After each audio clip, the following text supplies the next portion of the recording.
Cleveland Browns fans have been there through the hardest of times and some of the best of times since the team returned to the NFL in 1999.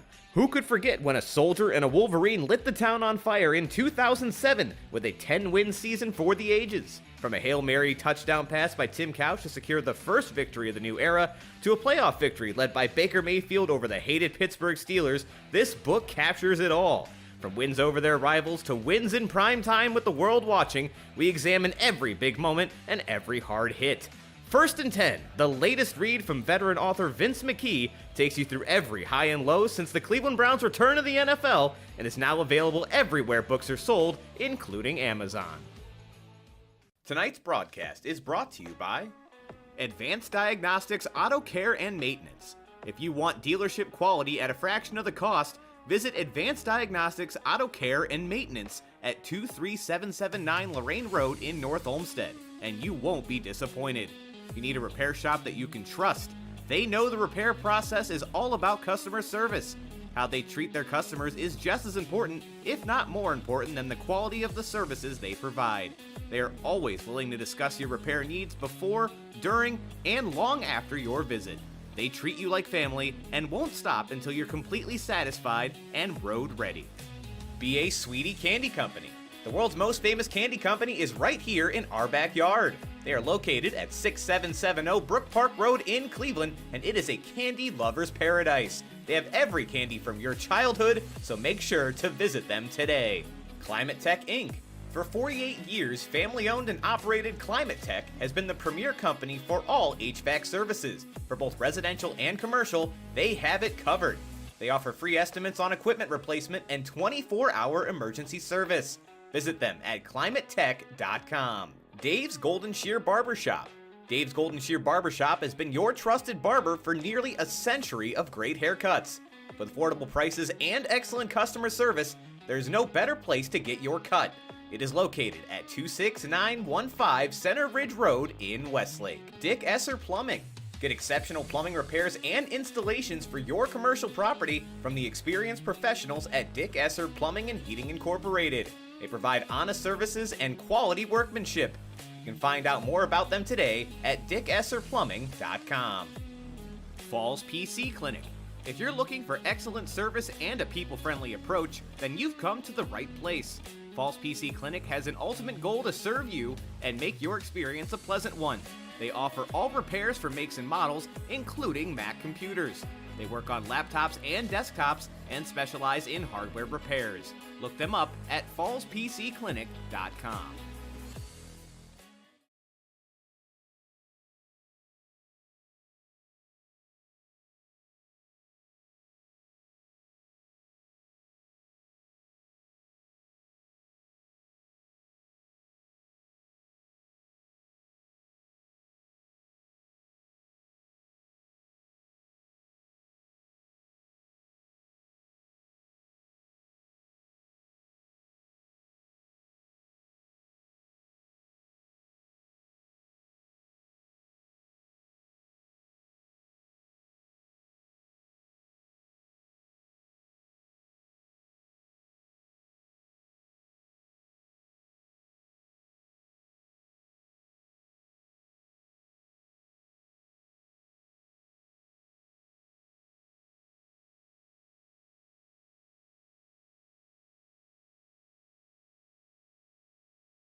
Live from Ken Duke Stadium in beautiful Medina, Ohio, it is week 2 of Northeast Ohio high school football, and you are watching the Keon Sports High School Football Game of the Week as the Olentangy Braves travel into Medina, taking on the Medina Battling Bees. I am Brandon Soder alongside Dom Clary and Cole McDaniel, joining you today on the broadcast. Another exciting one, guys. I know it's only week 2, but we got 2 teams coming in undefeated. Only one game, but still couldn't have asked for a better start for both Olentangy and Medina. State title hopes still very much alive, and those aspirations are kicking as high as they could possibly be. But let me go ahead and kick it over to our main play-by-play and color team, Cole McDaniel and Dom Clary. Guys, take it away. And you just heard from Brandon. Week 2 of the Keon Sports High School Football Game of the Week, and we are in Medina, as Brandon mentioned, and we have a blockbuster of a game. So everybody tuning in, watching and listening live right now on the YouTube channel, thanks for paying attention to this game. Make sure you hit that subscribe button if you have not already done that here on the channel. Heard already, again, myself, Cole McDaniel, Dom Clary, Brandon will be joining us again as the third man of our crew, another color commentator with us here. But this one, Dom, I know we've been excited for it all day, all week, really. It is this matchup between the Medina Battling Bees hosting the Olentangy Braves. It's more than that, Cole. It's more than just Medina. It's more than just Olentangy. It's Stoddard. It's Grunkmeyer. It's a team coming in with multiple D1 recruits in this Medina team where it seems like every player they have is underrated and not being looked at. It's Cleveland. It's Columbus. It's just a clash of 2 Titans from different parts of the state. Cole, this is a blast. Ever since we found this potential matchup, we knew we had to be here. I can't wait to show you the product we're going to see on the field. I can't wait to talk about it with you. Cole, we're going to have a doozy here tonight. Well, our first time getting to tap into the Columbus market here in the regular season in the last 2 years of being on the YouTube channel. So we're thrilled to have Olentangy coming up for this one. You mentioned it's going to be the Cleveland-Columbus matchup, but at the same time as that, we're going to have a quarterback duel in this matchup tonight, and of course, we're going to be touching on that here in just a moment. The Medina Battling Bees come into this one with an overall record of 1-0 so far this season. Taking a look back last year at 2022, they went 11-2, and they were 5-0 in the Greater Cleveland Conference. So they're a team with a ton of talent, a lot of people that are back and returning. They were a lethal offense last year. They're going to be a lethal offense once again. We're going to talk about some of those key players here in just a moment. But they have aspirations this year, similar to last year. They want to make an even deeper run into the postseason, if possible. You know, this was a team where they went to the postseason. Oh, we play Medina, or what was it, Menor? We play Menor. Yeah. Oh, we can just get by them like we did last time. Menor had their number once again as Medina thought that they were the team to beat in Northeast Ohio. That wasn't the case, but this year they're looking to send a message. I mean, the entire report that we have here, Cole, it's all seniors and then all juniors. There's no really underclassmen that we have as some of the key players here. And we could see an impact from some underclassmen. But the upperclassmen, they're here to make the statement. And this is a team, they have a lot to prove. They want to prove it here tonight against an opponent who was 4-7 last year, but they're 1-0 today, and that's all that counts. Well, we can run through some of those key players, some of those veterans that you talked about. At quarterback, number 19, Danny Stoddard, the senior. He's really an Ohio Mr. Football candidate this year. Absolutely. Huge performances last year, was a first-team All-State for a reason. Going to look to do much of the same thing. Everybody's wondering, who's going to be able to replace Drew Aller and really have a ton of success? Stoddard steps up, and immediately he was throwing for 400, 500, 600 yards per game last season. Again, this offense, they like to go 5 wide, and they have a bunch of great receivers. Number 2, Austin Knowles, the senior. He was first-team All-State last year. He's back. Jack Wojak, number 6, senior, second-team All-State last year. And he's a guy we saw out of the pistol occasionally go into the backfield, and he'll run the ball as well. Get the ball in his hands. He'll make plays happen. Those are the 2 guys to pay attention to. Mind you, Brennan Scram, he's a walk-on with Ohio State this year. So the first year without Scram, it's a combination of Braden Walker, Nathan Angus, Dylan Whitehill, senior, down the list in that receiver room. Again, trying to fill in that production of Scram as well. So much talent and so much experience in that room. Absolutely. Cole, Austin Knowles, Jack Wojak. Those are two players I'm expecting to have the biggest impact, not just for this game, but for the entire year. There were guys that we were constantly saying their name week after week.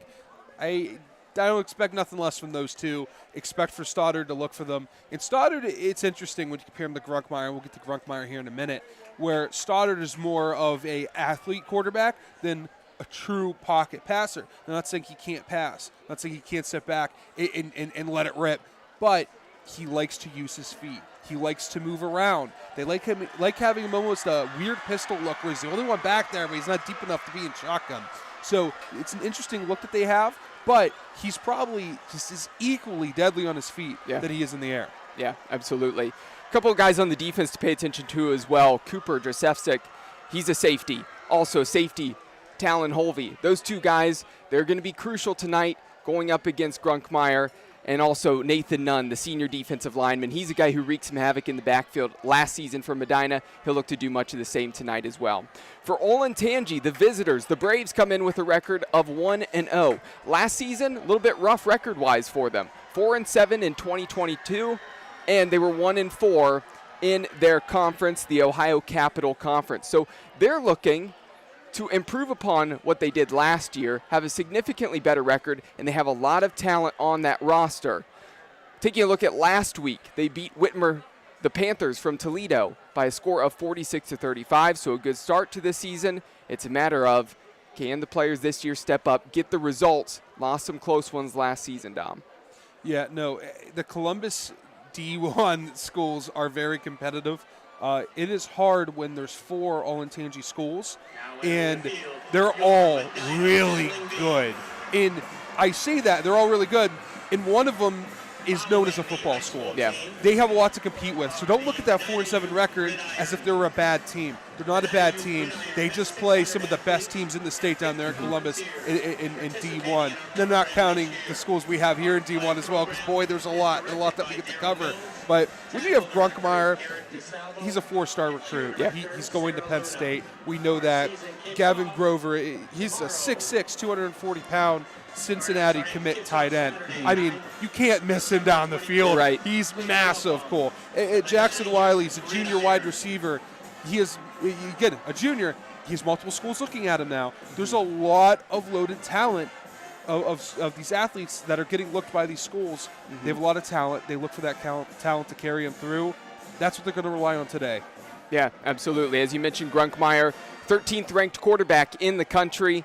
Penn State committed back in the spring. Gavin Grover, you mentioned the Cincinnati commit, as well as then Jackson Wiley has offers from Kentucky, Miami, Ohio, Middle Tennessee State University, as well as Toledo. But guys to not forget about. They might not have the same D1 prowess necessarily. But wide receiver number 2, Andrew Leach, the senior, he had 2 touchdown receptions last week, as well as P.J. Harrison, the senior running back. He's a guy who's going to lead that backfield tonight. A lot of guys to watch out for. We have a great game on tap. Kickoff upcoming here in just a few moments here from Ken Duke Stadium in Medina, Ohio. Also want to remind you, though, that at halftime, we're going to have an excellent interview with Brad Mendler, who is really the quarterback coach, trains both Stoddard and Grunkmeyer, plus we might talk a little bit of Drew Aller as well because of those Penn State ties, as well as being here at Medina as well. So a lot coming up. Reminder that this pregame show has been brought to you by Hinckley Roofing. For myself, Cole McDaniel, Dom Clary, we're going to step aside, and you're going to hear the 3-man broadcast crew right back in just a couple of moments. Opening kickoff about 30 seconds away.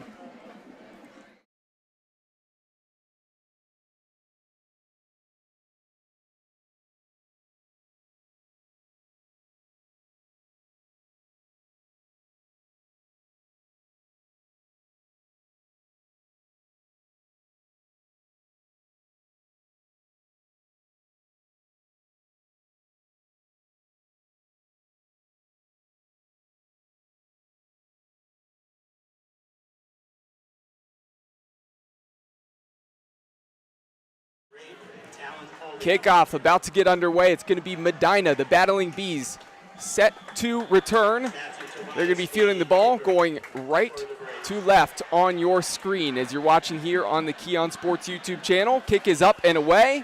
This one hanging up in the air, fielded by Talon Holvey at the 10-yard line.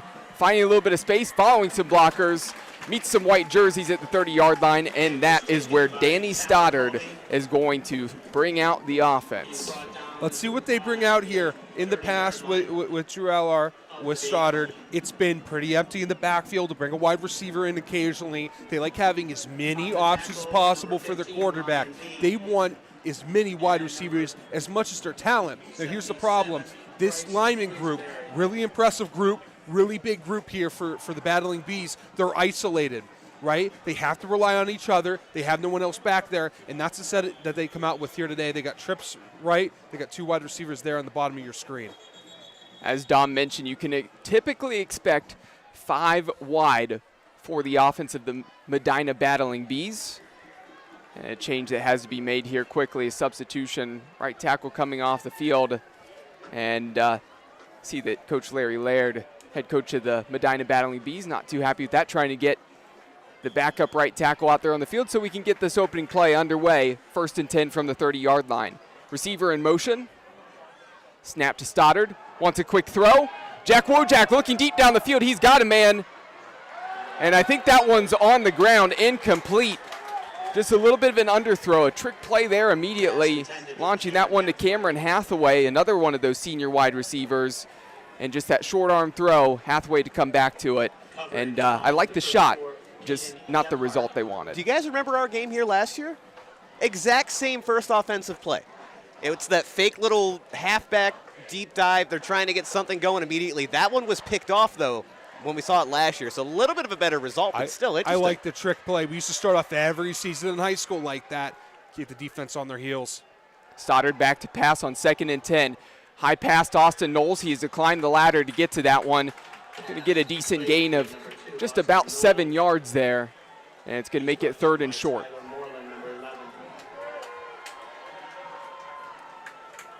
A little bit of a high pass there. Knowles had to jump up and get it there. Stoddard needs to put the ball down just a little bit, get in the groove just a tad here against an impressive defense.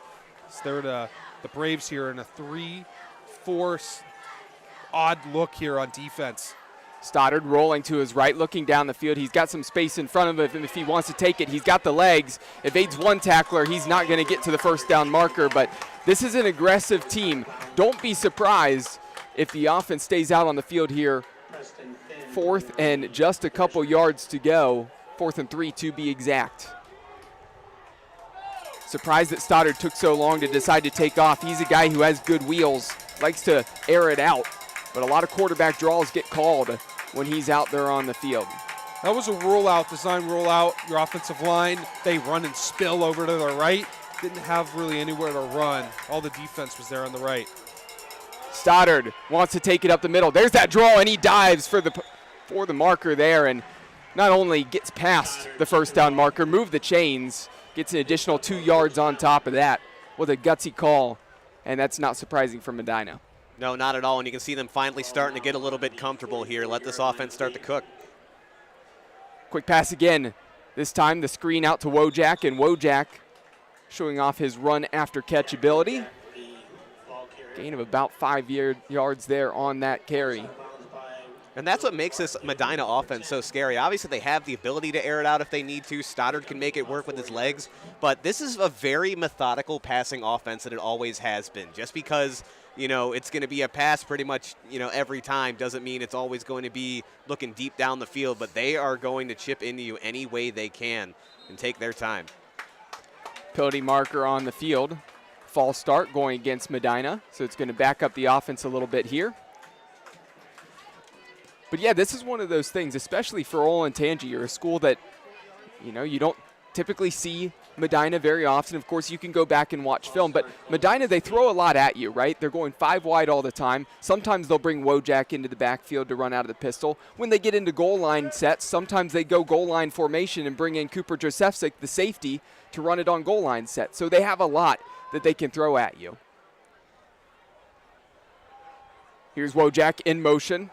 Stoddard wants Knowles, has him over the middle, and that's complete inside the 30-yard line. He's going to be brought down right at the 25. Big completion, move the chains, and the Battling Bees march down into Braves territory. Right up the seam there, the defense was split. Not much coverage there down the middle of the field. They need to tighten that up if they want to defend Stoddard in this the battling bees. Stoddard back to pass again. He's got a man if he can find him. Puts that one right in the basket there of Braden Walker, and the big receiver stretched out for it off the fingertips and complete. You know, that's a tough catch to make, but as Lynn Swan once said, if it touches your hands, you got to catch it. Again, it's kind of a, ball hits the back of your hand. Are you supposed to catch it? I don't know. Not even 2 minutes of game time. We're getting the Steelers references in here. Impressive. Lynn Swan, that's a Hall of Famer right there. Stoddard back to pass again. Pump fake. Finds Wojak over the middle. Makes one man miss. Spins out of that tackle. Another nice gain to make it third and much more manageable here. And officially now the first red zone trip of the night. A reminder that this trip to the red zone has been brought to you by Kelly McLean Achievement Center. Visit kelly-mac.com to learn more. I'll be interested to see if this keeps going on throughout the night, but the one thing that Olentangy does seem to be doing relatively well is making Stoddard second-guess himself, look for that second read. Maybe he's just getting used to this defense with a team that they don't see often, or maybe they're throwing something at him that he's not used to. We'll keep an eye on that. Snap back to Stoddard. Wants to throw this one out to Knowles. Knowles 1v1. Gets the completion. Going to get a couple yards there on that, and second down upcoming here. Going to be spotted down just inside the 10-yard line.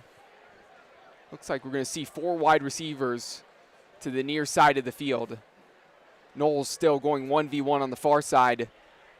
Safety drifting over, giving help to his corner out there 1v1 with Knowles, because really have to key on Knowles tonight. This time a run for Stoddard. Stoddard sees a little bit of space to get around the edge. Really a gain of about 2 there. All done defensively by the Braves. I think he may have gained a little bit more than that, Cole. He got the first down. I think more of 4 and 5. It's hard to tell here from this angle without seeing the sticks. Yeah, it looks like he did step out of bounds inside the 5-yard line. So they're going to mark it officially at the 3 is what it's showing on the scoreboard. Not a ton of room there around the side. Looked like he had to tiptoe a little bit for a few yards. I do like the play call there, though. Like you said, you know they're going to be keying it on Knowles over there. They're possibly going to be trying to double cover him because it's hard when he gets in one-on-one coverage. So that's going to open up a little bit of that running lane for Stoddard. Again, got enough for the first down at least. Here's that power I formation. It looks like Coach Larry Laird not happy with how the team lined up offensively. And on the 1st and goal, Medina wants to burn their first time out and talk this over as they look to punch this one into the end zone. I got to say, as we have this quick break in the action, Brandon, are you shocked that we went the entire first game and Dom had no Lynn Swan reference? I think we heard it probably about 6 or 7 times last season. No Lynn Swan, but I know for a fact he was getting Steelers references in third, fourth quarter. He didn't let us down. Don't worry. I had a few. Listen, I can't use a Lynn Swan every time. It has to be almost like a sweet treat. You were waiting for that one, man. Well, Not even 2 minutes in. It was in Madden. So, every time someone drops a ball, it's like, a guy once said, if it touches your hands, you need to catch it. So I just think of Lynn Swan every time because he's the one who said it. Please start calling these games like Madden. Following the timeout, offense back on the field for Medina. Here comes the pressure. Hit as he throws, and that one falls incomplete as Danny Stoddard got popped. Still delivered a strike to Knowles over the middle, but the coverage was excellent. And now it's going to be 2nd and goal from the 3. Yeah, no, he felt the pressure there on his blind side. It takes a lot of awareness, really, to launch that ball before you get hit. Was able to find a wide receiver, but that window was just too small for him to be able to fit it in there and get something going. Just under 9 minutes left to go here in the opening quarter. Still 0-0 on the scoreboard. Medina knocking at the door, trying to break that deadlock. Here's the pitch to Wojak. He's got a blocker out in front. He's going to walk into the end zone untouched. Easy run play for the Battling Bees, and that's what you get when you get the ball to Jack Wojak. A lot of yards and a lot of touchdowns. Wojak's one of those players you need to give him the ball any way necessary. He's that good. We've seen a few players here. We saw one last week there at North Ridgeville. He's one of those players you need to give him the ball as many times necessary. But here's the catch. Knowles is just as good. This is a dynamic offense. It's almost like an offense you would run in a video game. You just have as many playmakers as possible. You know, oh, we'll have this guy go deep and he'll do a curl, and they're going to sit back because we have so many people going deep. Nothing they can do about it. Let me just write that down. Madden references 2, Lynn Swan references That was more of a 1. college football or NCAA football reference there. I think we're having equipment issues. Yeah, I think there's multiple people having equipment issues. So because the kicker had to come off the field, forget about trying to kick. 2-point conversion is going to be the change of strategy for the Battling Bees. It was the kicker. It has an equipment issue. Is it a mouthpiece? Is it an untucked jersey? But I feel they would just tell you to tuck it. Did they take their helmet off on the field and they have to miss out on I'm not quite sure. This happened with their right guard at the start of the game, too, their right tackle. Stoddard keep up the middle, and that's not going to work out for the Battling Bees. So things go awry, and they decide to go with the keeper with Stoddard. And no good on the 2-point conversion, results in still on the scoreboard 6-0 in favor of the Battling Bees. And I got a gut feeling that the Medina coaching staff is not happy with some of the things that happen on that drive with equipment issues. Yeah, absolutely. You saw it at the very beginning and the very end of the drive. Obviously, you got 6 up on the board. You can't be all that upset, but we've seen some close games already this year. That 1 point could very easily come back to bite them. It's way too early to be able to tell, and those are the kind of mistakes that you want to limit. Like, if my player's going out there, if I'm a coach and, you know, they don't quite make a play or they can't execute 100%, I can live with that if they've tried. But when you start making mistakes like, you know, equipment issues or personal fouls, things like that, that's what's going to drive the coaching staff more crazy than anything. No, it is weird that more than one person had this equipment issue. So, like, usually this is when I'm like, oh, you got to be prepared. Points are off the board. You know, the whole offensive lineman in me that's, you know, watched all that film and knows how vital these points are. But I still don't know what happened. Like, I'm almost curious to what the issue is, because it happened once, okay, but like for someone to come out, like my first thought is there's blood on the jersey, but there clearly wasn't for both players, so I don't know what the issue is. I'd say one was before the game even started, and the other one's the kicker. So hopefully in both of those cases, yeah, Pete Jarvis came out to start their right tackle.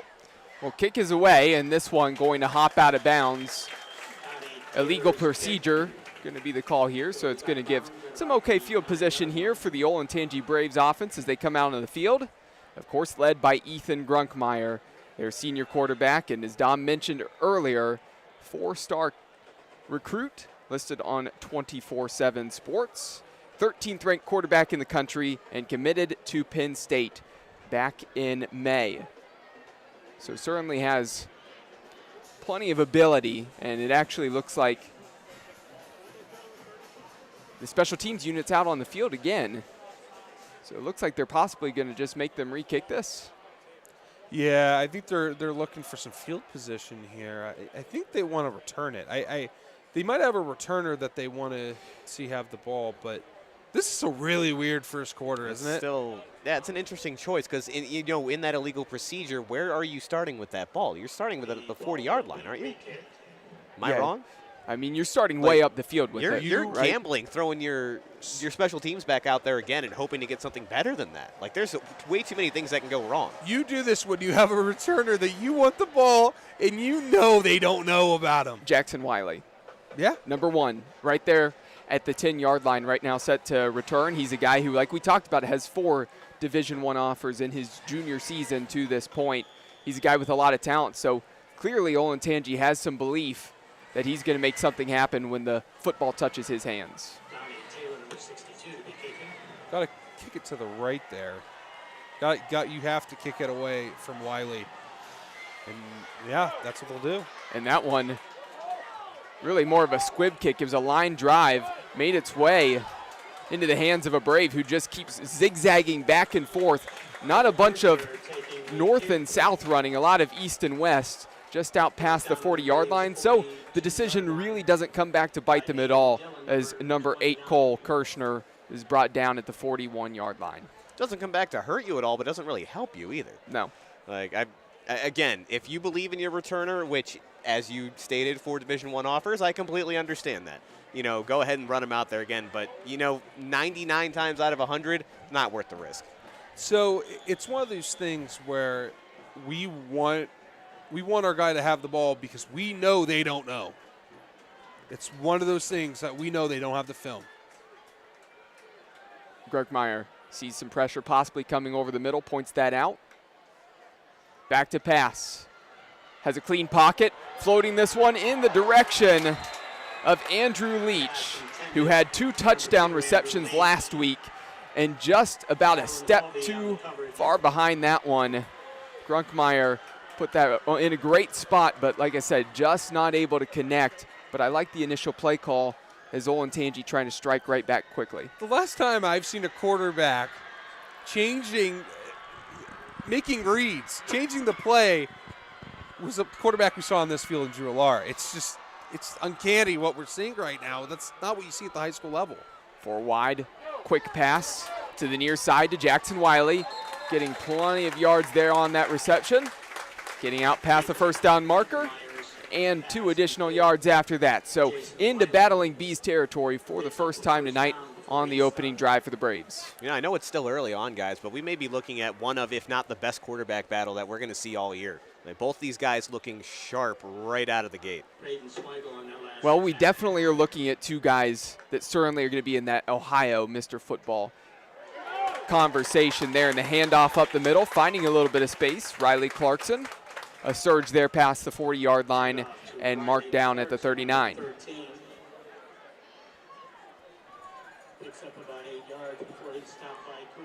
So the offense looking to keep things moving and see how big number 87, the tight end Gavin Grover, is out there as well. We haven't seen it thrown to him yet, but expect he's going to get plenty of targets tonight. And we have some movement up front from the Medina Battling Bees. Again, I know you look at that record from last year for Olentangy, and you don't necessarily put him on the same plane as Medina right off the bat. But, man, this offense, it's got speed and it's got size, like you said. Like, the tight ends, they're just on the right side of this formation. 2 towers for Grunkmeyer to go to. So slowing things down, taking a look over the sideline. Coaching staff working to get the play call in. 1st and 10 from the 34, 7.5 minutes remaining in the opening quarter. Grunkmeyer, a little bit of pressure and he gets hit, but delivers a strike. First completion to Gavin Grover. Stood in there, was composed. Definitely you could hear that pop from up here though. He is very composed. I mean, and he has 2 options to throw at that are D1 bound players. I mean, I don't know how you're supposed to stop him right now. 2nd and 3 from the 27. There's a clap of the hand. 3 wide to the left. Wiley by himself here on the near side. Riley Clarkson, the really small running back, in the backfield with Grunkmeyer. Grunkmeyer wants to air this one out for Wiley. And the visiting crowd wants a flag there. Maybe a slight tug there from Darnell Davis, but the junior corner was tight on Wiley, and I would say that Grunkmeyer maybe put a little bit too much on that. I don't think that would have been catchable, even if Wiley was really going as hard as he could running after that one. I think he would have been at least a few steps behind that. We do have some laundry on the field, though. It may not be down the field, but it is behind the line of scrimmage. And this one's sitting at the 36-yard line. That's where that flag is. Looks like it's going to be against Medina, yeah. Roughing the passer call, it sounds like. And the offensive, the Braves continue to surge forward. And here's the thing. There's certainly good players on Medina's defense, but they're an offensive powerhouse, right? We came into this one probably expecting a shootout in many ways because of the quarterback battle, because of these offenses.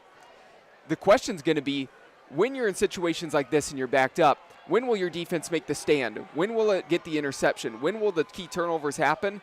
Because just a couple of those could be the difference between winning and losing this game tonight. We shall wait and see. Here's the handoff up the middle, finding some space, getting inside the 5-yard line, and down at the 2 is Riley Clarkson. And a reminder that this trip to the red zone has been brought to you by Kelly McLean Achievement Center. Visit kelly-mac.com to learn more. Well, and Cole, it's not only, like you said, going to come down to which defense is going to make the stand first, but as we mentioned earlier, it's going to come down to the mistakes. So far, Olentangy still trailing on the scoreboard. They have to plug it in. They've made fewer mistakes than Medina so far, both penalty-wise, equipment issues, whatever it might be. But again, still got to finish the job. P.J. Harrison now in the backfield. A tight set, trying to power this one home. Harrison getting into the end zone, and we're knotted up at 6-6. And That scared me, Cole. Confetti. Oh, my God. Going off here in the crowd for Olentangy. And Dom's jumping to my right here in the broadcast booth. It was right in front of us. I thought we were getting attacked up here, but that was a pretty run play there, Cole. Wow, that just jolted me. Huh. It's always something, right? Good golly. PAT is up and good, and the Braves officially take a lead here on the road in Medina. And a reminder that all kicks, sacks, and turnovers in this game have been brought to you by Hinckley Roofing. Check them out online at hinkleyroofing.com. Wouldn't be a Medina game if it wasn't high scoring, guys. Yeah, right. Always going to be a good time. I fully expect, though, the Battling Bees to come back and respond immediately. We're in for a fun one. It's always nice at the beginning of the year. Sometimes it's hard to nail those tight matchups, those fun matchups, because we're still trying to figure out what new teams are going to look like, what underclassmen are going to look like, how they perform. But we've got two senior-laden teams, two solid quarterbacks out here. We're just getting started, guys. We still got 6 minutes to go in the first quarter. It's going to be a real good one. Aside from a little bit of sloppiness and some weird equipment issue mistakes and a couple of mistakes for the Medina defense, in general, the first two drives for each team were every bit as good as what I expected they would be. Stoddard looked like he ran that offense well, like we saw last year. Grunkmeyer looked impressive. A lot of good things so far. 6.5 minutes remaining in the first quarter. Just a one-score difference on the board. Wojak with the return, finds some space. There's a penalty marker down in, actually 3 of them now, down close to the 20-yard line. So expect this one's going to be coming back, probably going against Medina. I mean, the mistakes. Hey, usually this is a team that's pretty good holding those mistakes back. This is curious here, Cole. Yeah, certainly interesting to see all these mistakes. I mean, here's the thing. We do know this from Medina. Anytime they made mistakes in past seasons, it felt like they were still able to find a way to alleviate those mistakes by almost making up for it with some really big plays, some really good plays, okay? The question is, can you, against a team with all the talent like this, can you make a ton of mistakes and still find a way to make enough plays that it doesn't make much of a difference? You can only pull yourself out of so big of a hole, and we saw it a lot with Medina last year, where they maybe played down a little bit to some of their competition in the first half and then really were able to break things open the second half of the game. That's going to be hard to do, though, if the team you're going up against is able to score on every possession. So now backed up to the 13-yard line, 1st and 10 for the offense of the Battling Bees. Stoddard back to pass, pressure in his face, trying to escape, and he's sacked. Brought down at the 3-yard line, and that's a big boy making his way through that offensive line. It's Daniel Stevens. You know, again, this offensive line, if, you know, don't you only bring 3, you're okay. You have help from both your guards. But if they bring more, it starts to become a matchup issue. Stoddard standing in his own end zone, back to pass. Finds Wojak, a little bit of space. And that is basically the equivalent of a run for the Battling Bees offense. Just a little screen over the middle, just trying to get Wojak a little bit of space and let him run with the football and get out of the end zone to clear some room for Stoddard and make 3rd down much more manageable and not as dangerous. That's basically a run for them. A bubble screen in the essentially a bubble screen in the end zone is not something I'm a big fan of, Cole. But as long as you can throw that out of the end zone, which he did, it's a decent move, but still very risky. 3rd and 15, Stoddard back to pass. He wants to launch this one. He has Austin Knowles. Knowles has to come back to it. Knowles just in and out of his hands. Got bumped. right before he went up to make that catch. And it looks like there's a penalty marker that's down on the sideline, and this might be a call going against the sideline of Medina, as they were frustrated that there was no pass interference call there.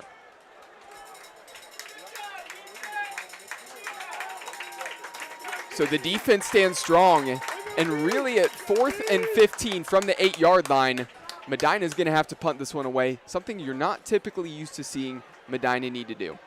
That is not the drive that you wanted there to respond to a dominating touchdown from the Braves.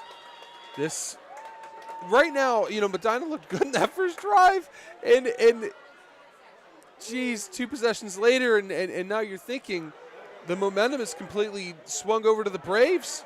Wow. I mean, even in that punt, it goes the wrong way. And what a hop is Jack Wojak, a guy who can really do it all. He handles the punting duties for this team, and that one hung up in the air, but as it bounced pretty close to the 40-yard line, it spun back. An excellent field position now, even better than the last time for the Braves. And now, can they take a 2-score lead? Medina hasn't shown that they can stop them just yet, but again, if you're the Bees, just calm down. Even if worst case scenario you give up 7 here, you've got the offense to get back into this game. They let that sack really get them off their game plan, get them shaken up. Time to settle back, get to what you do best. 2 receivers at the near side of the field. Clap the hand from Grunkmeyer, handoff up the middle, and not much room to run for Riley Clarkson as he's swallowed up by a wave of green jerseys. Second and 7 now from the 32-yard line. 4.5 minutes remaining here. Week 2 of the Keon Sports High School Football Game of the Week. So it seems like what they do is they get set, Grunkmeyer claps, then the signal comes in. Medina runs a lot of the same, though, on offense, if you see. But usually the play comes in, then they do it. They do a fake count before. There's a handoff up the middle, a good carry there for Clarkson. It is interesting. I wonder if you're almost trying to lure the defense into saying, hey, we're using 1 of 2 snap counts.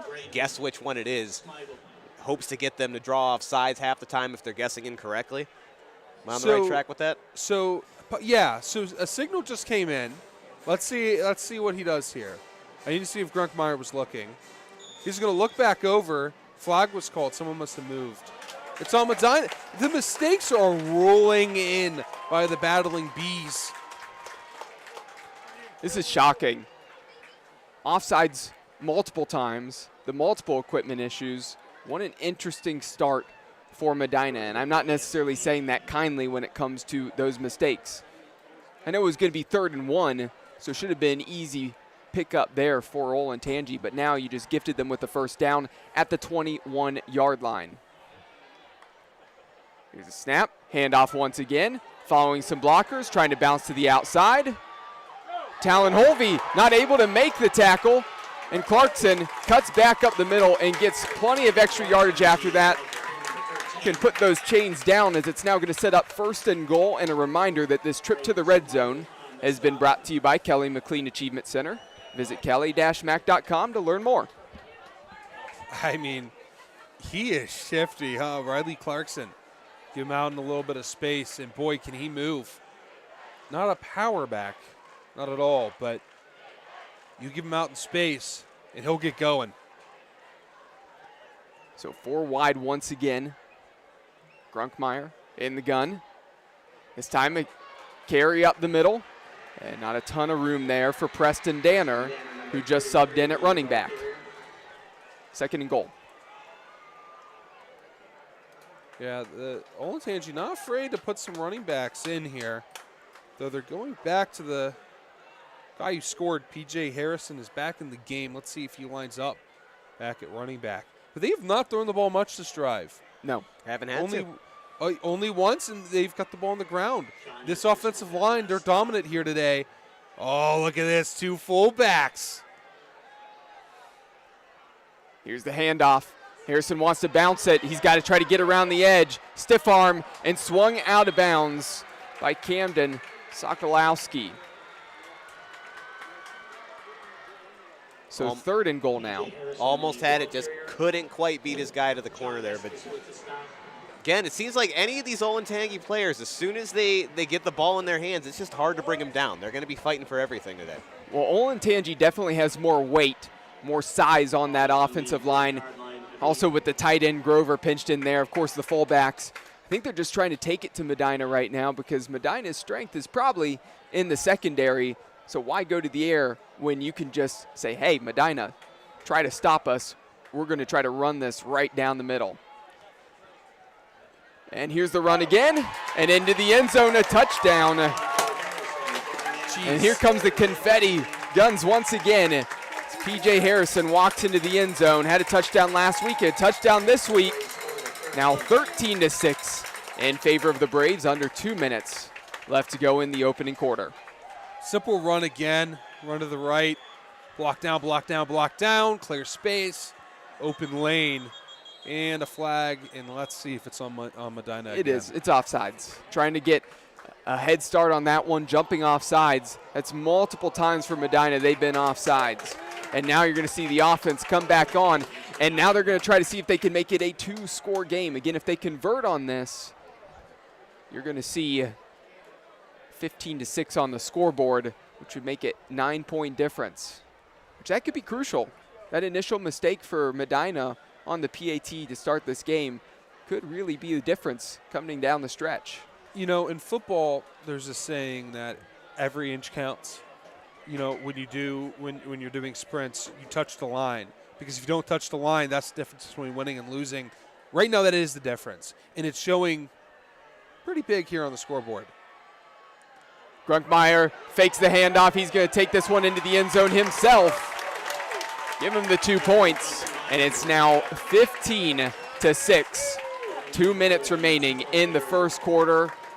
Wow. This has started just like Olentangy would want. I know we've been talking about Grunkmeyer's passing ability. You know, he's a little bit more of a pocket passer than Stoddard, but showed he can make it happen with the legs there too. You know, he didn't just have a free lane in front of him. He had a nice little juke move at the end there to kind of walk into the end zone. This guy's the real deal. Yeah, no, he could absolutely move there. This isn't like the Peyton Manning fake handoff running to the corner with the Denver Broncos back in the day. Really the same type of concept with that play, just going the other direction, but Grunkmeyer much more nimble on his feet. Looked good running that football, smart decision. And now Medina needs to find a response, and really in past years, again, they've been the kings of responding when the other team has scored and they find themselves down.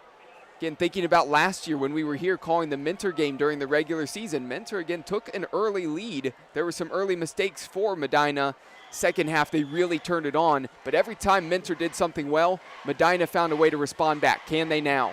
Low line drive. Wojak had to get to his knees to field that one. And as he dropped to his knees, fielded it at the 4-yard line.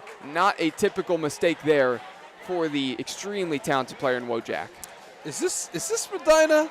Are we sure that's who we're watching right now against this great Olentangy team that's doing everything right, while the team in green is really self-inflicting wounds here? This is not the disciplined, consistent Medina team we've came to know in the past few years of covering them, Cole. It's getting me angry. This is not the team that we know and love here in Northeast Ohio. They're usually much more disciplined than we've seen them here today. This time Medina bringing the offense out on the field, backed up their own 4-yard line. Wojak on the pitch, couple blockers out in front. He's going to clear out plenty of space, get past the 10-yard line, and that's going to make things much more comfortable for the Medina offense. But if you want to go see the highlights of the game last week for Medina, where they beat Stowe Monroe Falls, that game was 48-18. Medina went on the road, took care of business. That looked a lot like the Medina team we saw last year, how they played. You can see that highlight package on our YouTube channel after you're finished watching this game. Tony Bogan, again, does a great job with our video content, and he was the one at that one, so you can check that one out. But we will see what Medina can do here. 2nd and 2 from the 12-yard line. Pass over the middle, finds Wojak. Wojak trying to evade a tackler and brought down at the 32-yard line. That's a good pass there. And Stoddard clapping his hands, trying to get his offense fired up. That's what they need there, Cole. They're not out of this. They're just making a lot of mistakes, and none of them are throwing a pick. It's equipment issues. It's jumping off sides. It's holding. It's roughing the passer. It's pass interference. They're playing well by all means when it comes to performance. They're just making the mental errors. If they can clean that up, they can be right back in this. Quick pass to the far right side, and that one blown up quickly. Dylan Whitehill on the reception, but as soon as he turned, several white jerseys in front of him, and a loss of 2 on that first down play. So now 2nd and 12 from the 30-yard line, and we have officially just 1 minute remaining in the opening quarter. Now, one thing I've noticed, and I'm wondering if Olentangy is keyed in on it, or if you guys have seen this as well, Stoddard, when he goes to throw those screens, that's a pretty hard tell. He is turning hard to the right as soon as he's getting that ball, and a solid 2 seconds before that's being released, you can tell a screen is coming. Stoddard back to pass over the middle, fits it in between 2 defensive backs, and Austin Knowles makes the reception at the 37-yard line. Great catch and gutsy placement there from Stoddard. He's stopped by Will Bartley, number 10. I mean, that seam is open all day for him. He just has to find the open window, and that's exactly what he did. Stoddard wants it all, looking towards the end zone, lofting this one up, and it's intercepted at the 2-yard line. Floated up in the direction of Jack Wojak, and the safety slid over top. Caden Gebhardt, have yourself a night already. That's a big pick for him to start the evening. You were just starting to get momentum back. Not the time for a heat check. No. I get what you're doing. When you're Stoddard, you want to get your guys fired up. You want to push it down the field. You want to show them, look, we can do everything you guys do but better. But, man, he was on fire that whole drive, had a beautiful throw, very similar to that at the other end of the field. But, man, not the time for it. So you could actually tell that the difference between the pass before that Knowles got and then that pass there, that one was a floater. Wasn't a duck, right? But it was definitely a floater. It was up in the air too far. I'm surprised they're calling this a touchback. I thought that he caught it right on the one and fell, but looks like they're reviewing that. But back on the topic at hand, he wasn't a bullet. He has to be quicker with it. This defense is too quick. These safeties know what to expect. They're waiting for the ball to be there somewhere on the seams, and the pass was jumped perfectly. And there's a wave currently going on here, as I believe they're pushing the ball back. Yeah, and that's not a touchback. That should be at the 3-yard line where the interception actually happened. Here's the thing. For Medina, you hate the mistake, you hate the interception. You're down 15-6 right now. But the battle of the field position game has been going the way of Olentangy. Despite the turnover, they are backed up now inside the 5-yard line. Actually, the official's going to officially spot at the 1-yard line is where they're going to say that Gebhardt was actually tackled. So for Medina, you have them very deep. If you can force a 3 and out here, again, you're starting to win the field position battle. Or a safety. Yeah, absolutely. On their 1-yard line. Here's the handoff up the middle. Finding some room, surging forward, keeping the legs churning.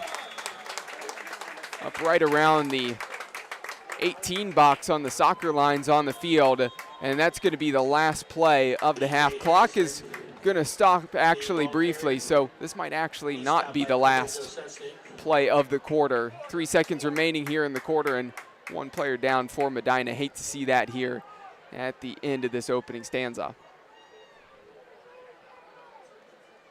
Yeah, that's definitely not good. Helmet's off.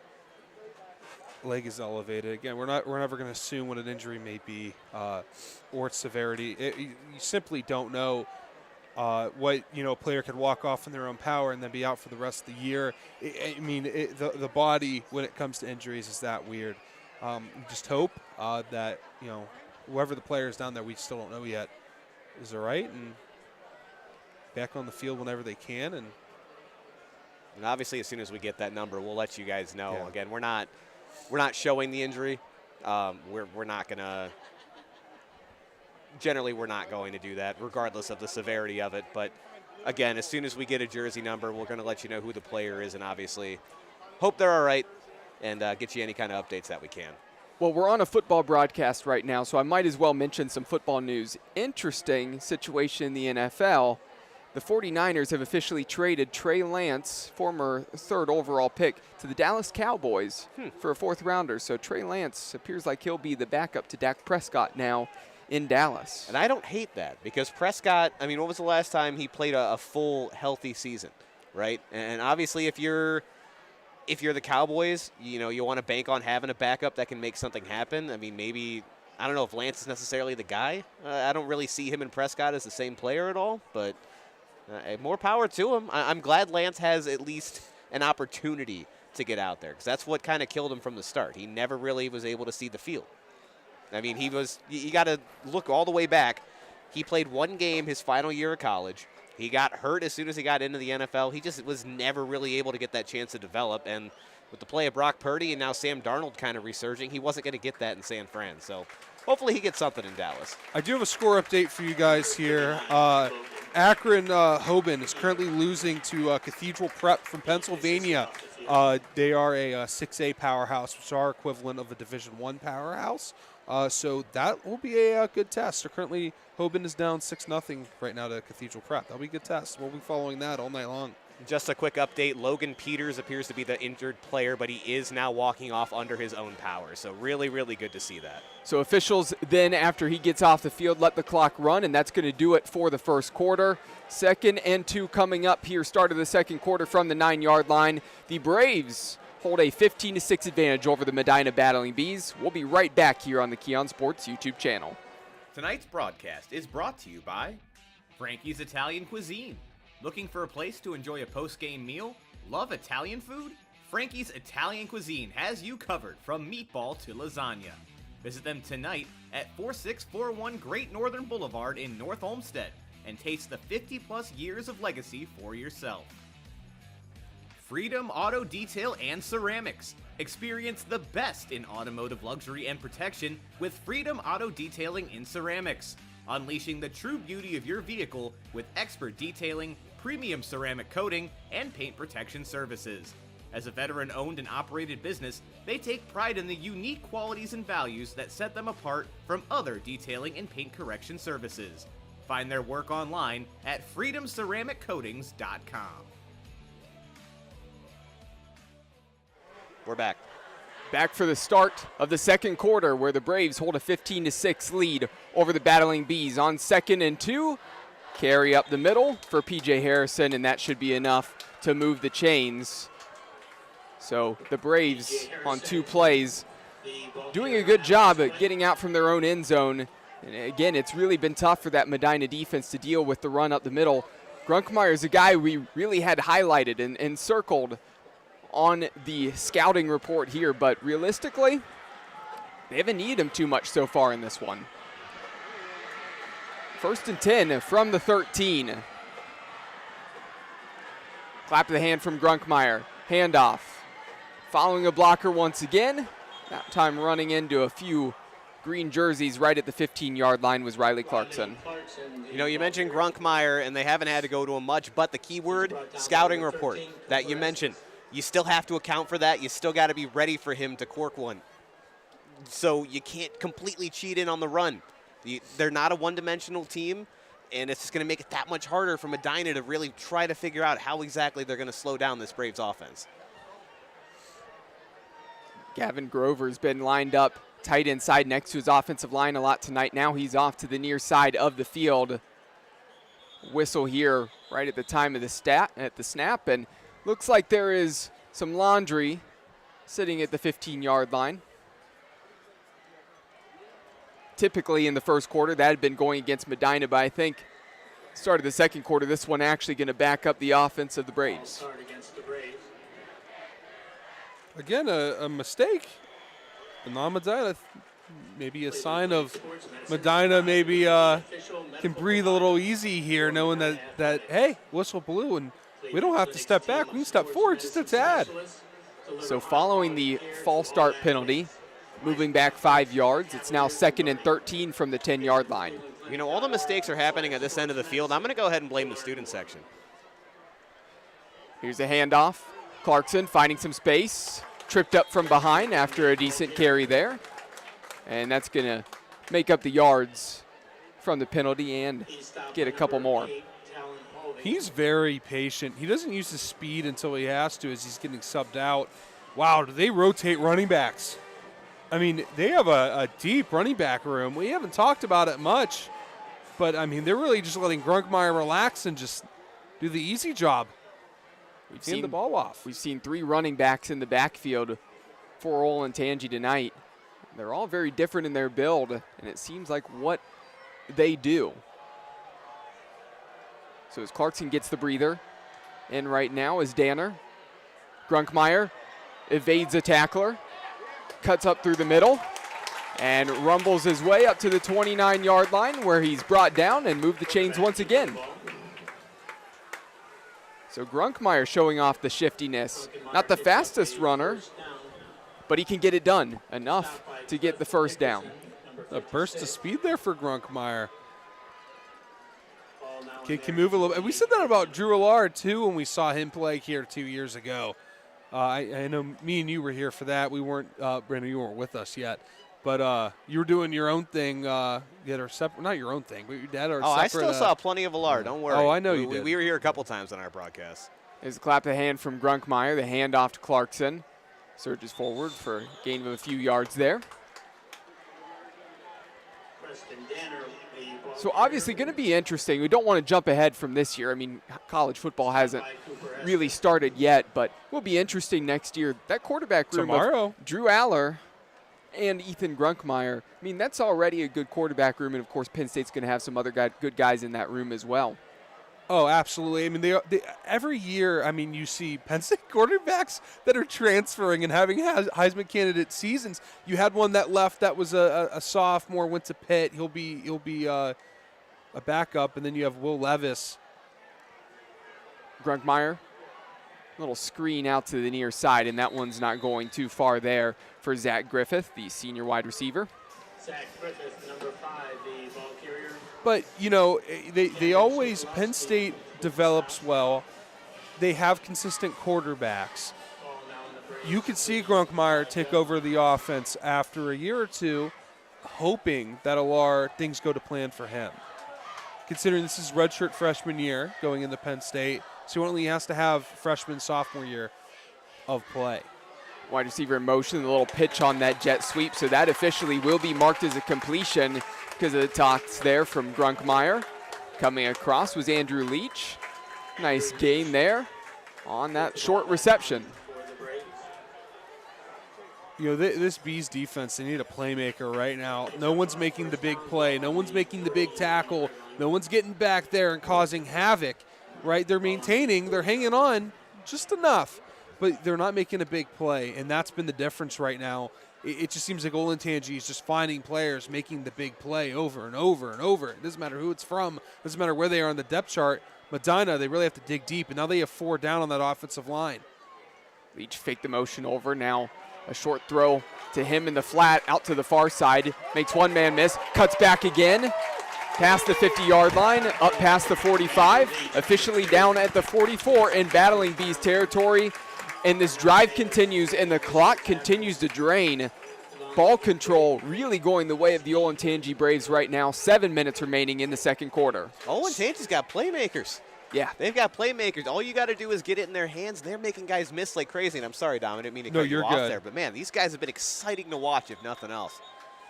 By the way, I need to correct myself. I was just informed that Drew Allard burned his redshirt year. So he will be a sophomore going into the season. I know we all kind of thought that he still had his redshirt year, but he'll go to sophomore campaign. We'll forgive you eventually, Dom. I appreciate it. Here's the handoff up the middle. Surge forward there for Preston Danner. You know, going back to what Cole mentioned, the possession control, the best part of Medina's game every year is their offense. That offense has not been on the field. This entire second quarter has been all Braves. And I know it's still a little too early to be talking about draining clock or anything like that, but the less opportunities you give the battling Bees, the better off you're going to be. And on top of that, you've got the lead right now. And you've used up half of the quarter. The funny thing is, realistically, a lot of people probably came into this. I don't want to make assumptions, but a lot of people probably looked at the records from last year and thought, Medina's got this in the bag, right? Olentangy, they were 4-7 last year. Olentangy has so many good playmakers. We knew that this was going to be a good one tonight. That's a reason why we're here for this game. And we'll see how this continues and progresses. But a handoff once again for Danner. Find some space following his offensive line. He's going to get past the first down marker, move the chains once again, and we are officially down under 6 minutes remaining now in the second quarter. You know, I've been a part of these drives where you have a 6, 7, 8 minute drive, and as the offensive line, you just feel so accomplished. You know that you're able to get to the second level and you're able to get 6, 7 yards in every run. No, you may not be able to break one loose, or maybe you didn't throw the ball enough to get that deep pass, but boy, did you drain that clock and you did your job well. Hand off to Danner again, following the big boys in front of him. Cuts inside, drops his shoulder, levels the defender. Great job, though, by Sokolowski to hold on. And the tackle officially made at the 26-yard line. That running back rotation, bringing in a fresh number in to really bring some havoc. I mean, this Olentangy team, I didn't know quite to expect here we do what we'd see from Grunkmeyer, but from Grunkmeyer and company, and it's been really good. I mean, Grunkmeyer has not really had to do much. He only has, 5, 6 passes so far. Leach in motion. Grunkmeyer hands it off once again. Clarkson finds a hole and gets out past the 20-yard line. Ball's on the ground. I believe Olentangy was still able to get on top of that football. Yes, still covered up by Clarkson, but lost it at the end. Not sure if the ground forced that, but regardless, first down now for Olentangy once again, and once again in the red zone. And a reminder that this trip to the red zone has been brought to you by Kelly McLean Achievement Center. Visit kelly-mac.com to learn more.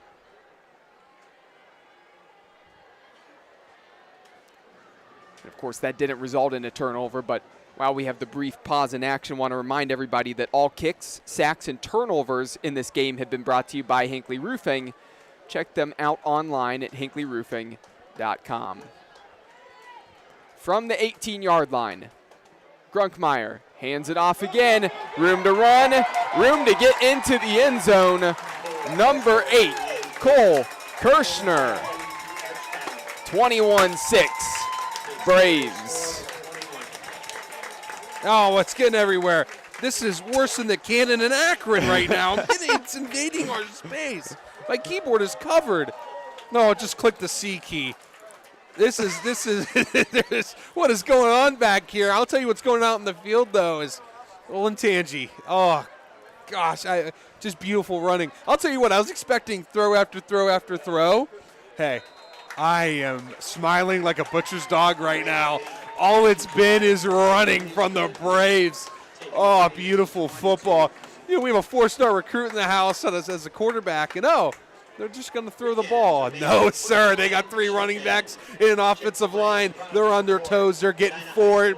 They're pancaking guys, getting to the second level. This is good football for me to watch. I know this is not the game that we expected so far here for the first half. I mean, they started off with the ball to start the quarter, and there's 4 minutes and 11 seconds. That's what I call good football.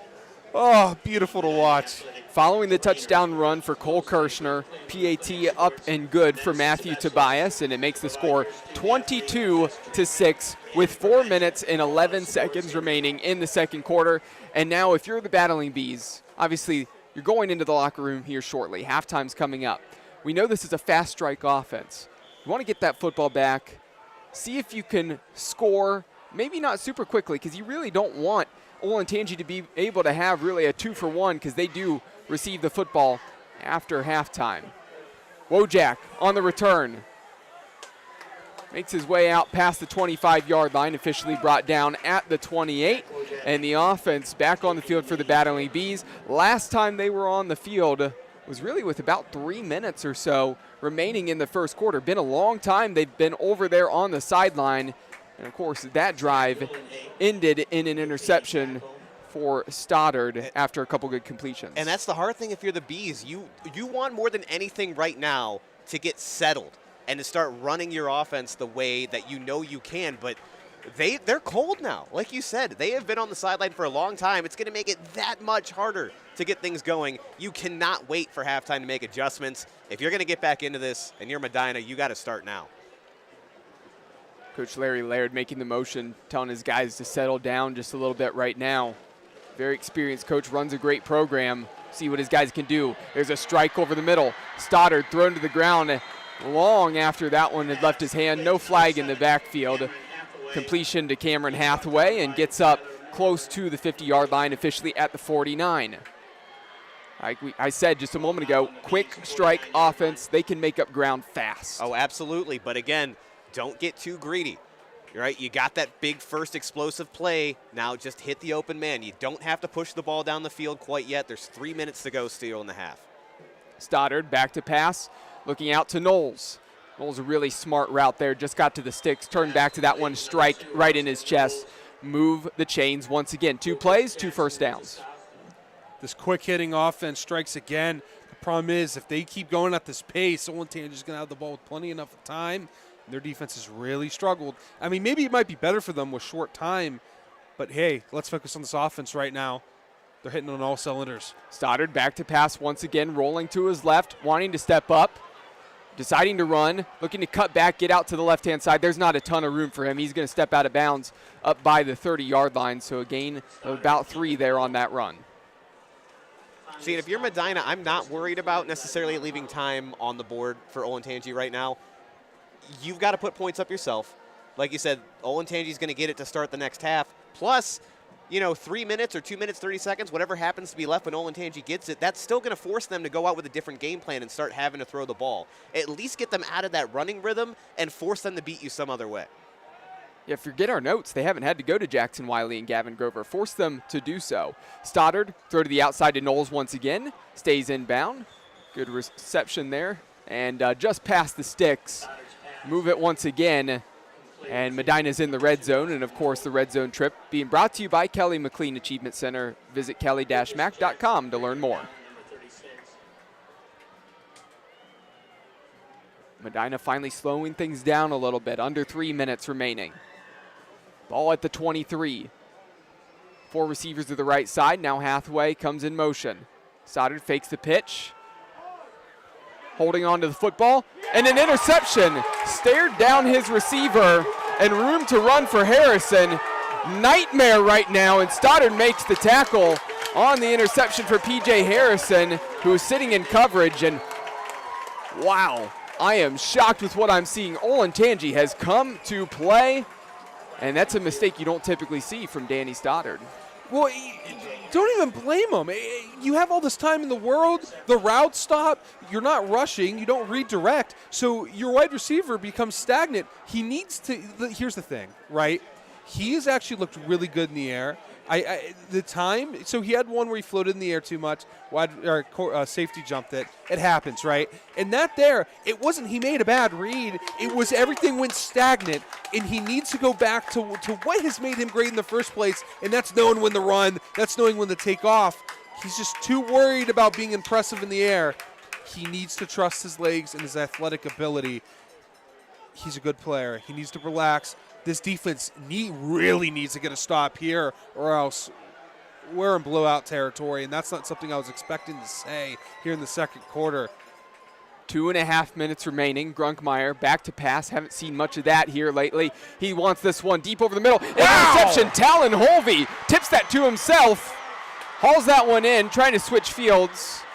You see that a penalty marker is down at the 50-yard line. We'll see what this actually means here, but that's a late flag. If that's pass interference, that's a late flag. He was already at the 40-yard line. He threw that flag. Very, very late. So if you're going to make that call, make that call. I'm shocked what this call is going to be, because there's no way that can be pass interference, I think, with how late that was. Talon Holvey, I don't think he hardly even touched him. He just jumped straight up, tipped that ball to himself. Officials need to talk this one over, because I have to say, I think that's a clean interception. And wave that off, and that's a smart call. That's a smart call. Visitors not happy with that. Of course they're not going to be. They shouldn't be. But they're never going to be happy when a call goes against them. But, of course, that one is the right decision there. I give credit to the officials there to talk that one over. Medina just saved their game. Yep. Medina absolutely just saved their game there. It was still not a bad pass. You know, the Medina defensive back was able to go up and make a play on that, and that's what we've been waiting for. Not necessarily what we expected. We've been waiting for them to stop the run, but maybe, you know, finally getting a huge turnover for the Battling Bees. This might be what they need to stay in this game because it was not looking good, but they still got to put points up on the board. This job's not done. I mean, look what we have. Look how many the coverage. It is skewed over. There's 4 defensive backs for 3 wide receivers. I mean, they need to start running the ball. Stoddard back to pass again. A double move there for Austin Knowles and wide open in the end zone. Touchdown. One play later after the interception. And Medina has found new life. Student section loves it. Crowd loves it. And that's exactly what Medina needed here in this football town. That's how you get energy back underneath you. You have the student section now behind you. You've got a touchdown underneath you now. As long as we have no equipment mistakes here, we can see a point after here. This is how you get energy back in this stadium. This is how you get this team jumping again. Now the defense, make another play. The Braves still have the ball. They're still dangerous. You still have Grunkmeyer and multiple options to capitalize. Your defense, make another play. And you know what was so smart about that play for Knowles and Stoddard looking at that one? Multiple times there were these little curl routes where you saw that Knowles was just getting to the sticks, turning back, coming back towards the football. That time, they'd done that like 3 or 4 times now. That time, he decided to spin off of it, get down the sideline, and he made his way into the end zone. Really smart play. And after the made PAT, it's now 22-13. Braves still hold the lead. I got to say, touchdown was huge there. We expected a quarterback duel. I thought it was going to be more touchdowns than interceptions. Stoddard has 2 interceptions. Grunkmeyer has an interception now, and the interceptions have led to points going the other way for the other offense. Yeah, they've been absolutely huge, and I think a lot of that is just the passing offense not – the offenses have not been able to get established from the passing side. Olentangy, you haven't had to do that, so I completely understand it. They've been running the ball with huge success. So Grunkmeyer, honestly, probably just a little bit rusty coming out on that drive. Medina, it's just been trying to overcome mistakes and trying to overcome Olentangy taking up all this time off the clock. Again, Stoddard hasn't had time to get comfortable either. So it's one of those things where, yeah, of course, I don't think anybody saw it coming, turnovers being such a huge issue, but given the way the game has gone, the script so far, I'm not that surprised. So kickoff here, sending this one deep, and this one going to be fielded at the 1-yard line for Wiley. Gets his opportunity to return it, and there's some room for the run. The big man finding some space out past the 40-yard line and brought down by the kicker past the 45-yard line. Great field position for Grunkmeyer and the offense to work with, running the 2-minute drill. Now, it flips. If you're Olentangy, that's how you respond there in special teams, right? I mean, cool. The Braves now prime position here. Again, that return depends on what play calling you have here in 2 minutes. If a bad play happens, what happens, right? But now you strike, you throw the ball, maybe a little play action, throw a run in there in between. But with 2:01, the clock stops on first down, you have more than enough time to drive down 64 yards down the field, or 54 yards down the field. So much time that you can still run the football as they've been doing successfully. Not much room to run, though, on that carry up the middle for Riley Clarkson. Clock continues to dwindle down. They're going to be patient here. They know the talent they have on that offense right now. No need to rush. So after the 2-yard gain on that carry, it's now 2nd and 8. Ball on the 48-yard line.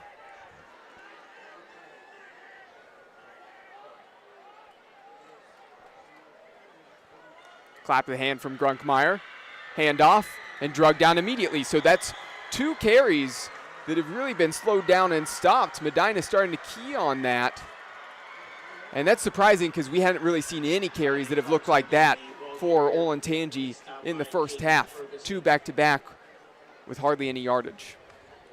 And again, I hope they still decide to go aggressive here. I get that you get the ball starting the second half if you're Olentangy, but you've got the offense. Let's put some more points up on the board. 3rd and 8 from the 48-yard line. Now under a minute remaining in the second quarter.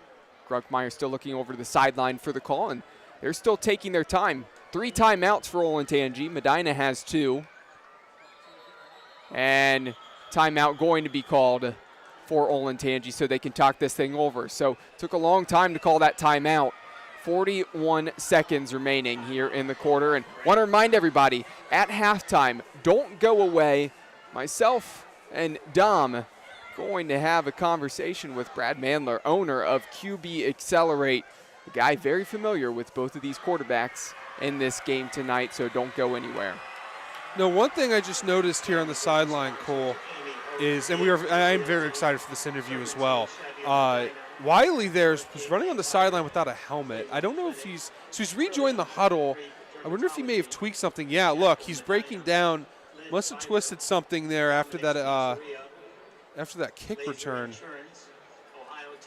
Let's see if he's in. He doesn't. Yeah, he's in the huddle. Yeah, and hopefully he's okay. The guy that's he's stepping on the field now. Definitely important for the Braves team. Guys, it's a beautiful night for football, right? A lot of crazy storms here the last 2 nights in Northeast Ohio, flooding. I mean, it's been a little wild weather-wise. It was really cloudy all day, and then we got to this game.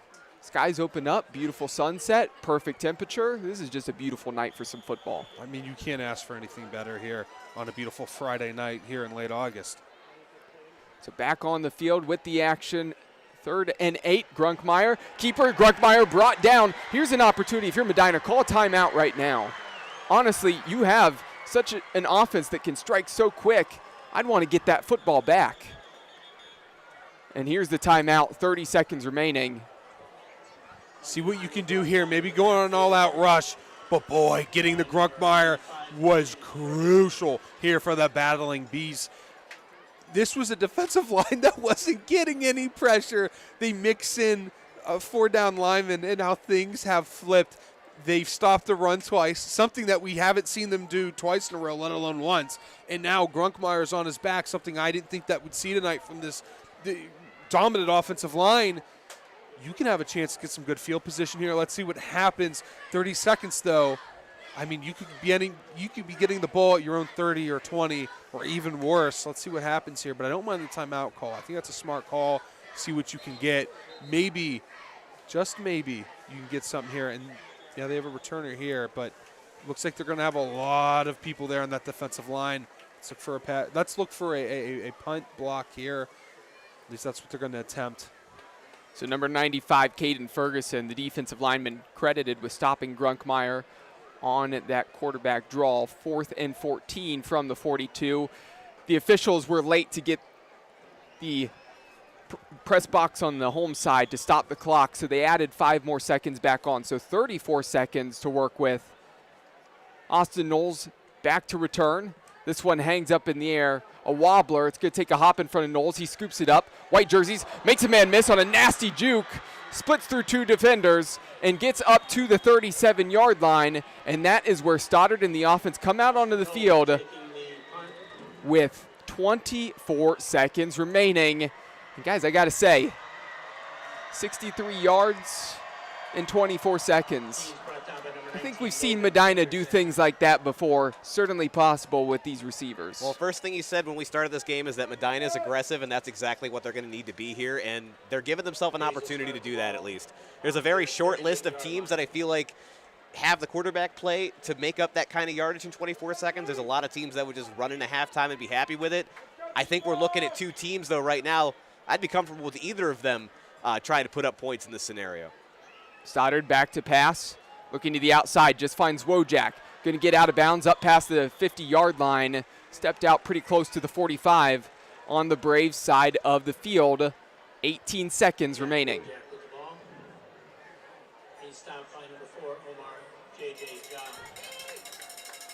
Ball set, 1st and 10 from the 46. Stoddard back to pass again. Looking to Wojak, same play back to back. And the Braves just keep giving them the field, the outside of the field, and they're getting the yardage there that's necessary. And we see a man down for the Braves. Looks to be hobbling off and hopefully okay. That's Daniel Stevens. But 13 seconds remaining, and already Medina's down to the 32. Medina finally getting into that groove now. For a while, it seemed like they were just going 4 verts every time. It just seemed like they were just looking to go downfield, but now they're mixing in those curl routes, going a little bit flat from time to time. Yeah, going to be a timeout. The defense going to talk things over.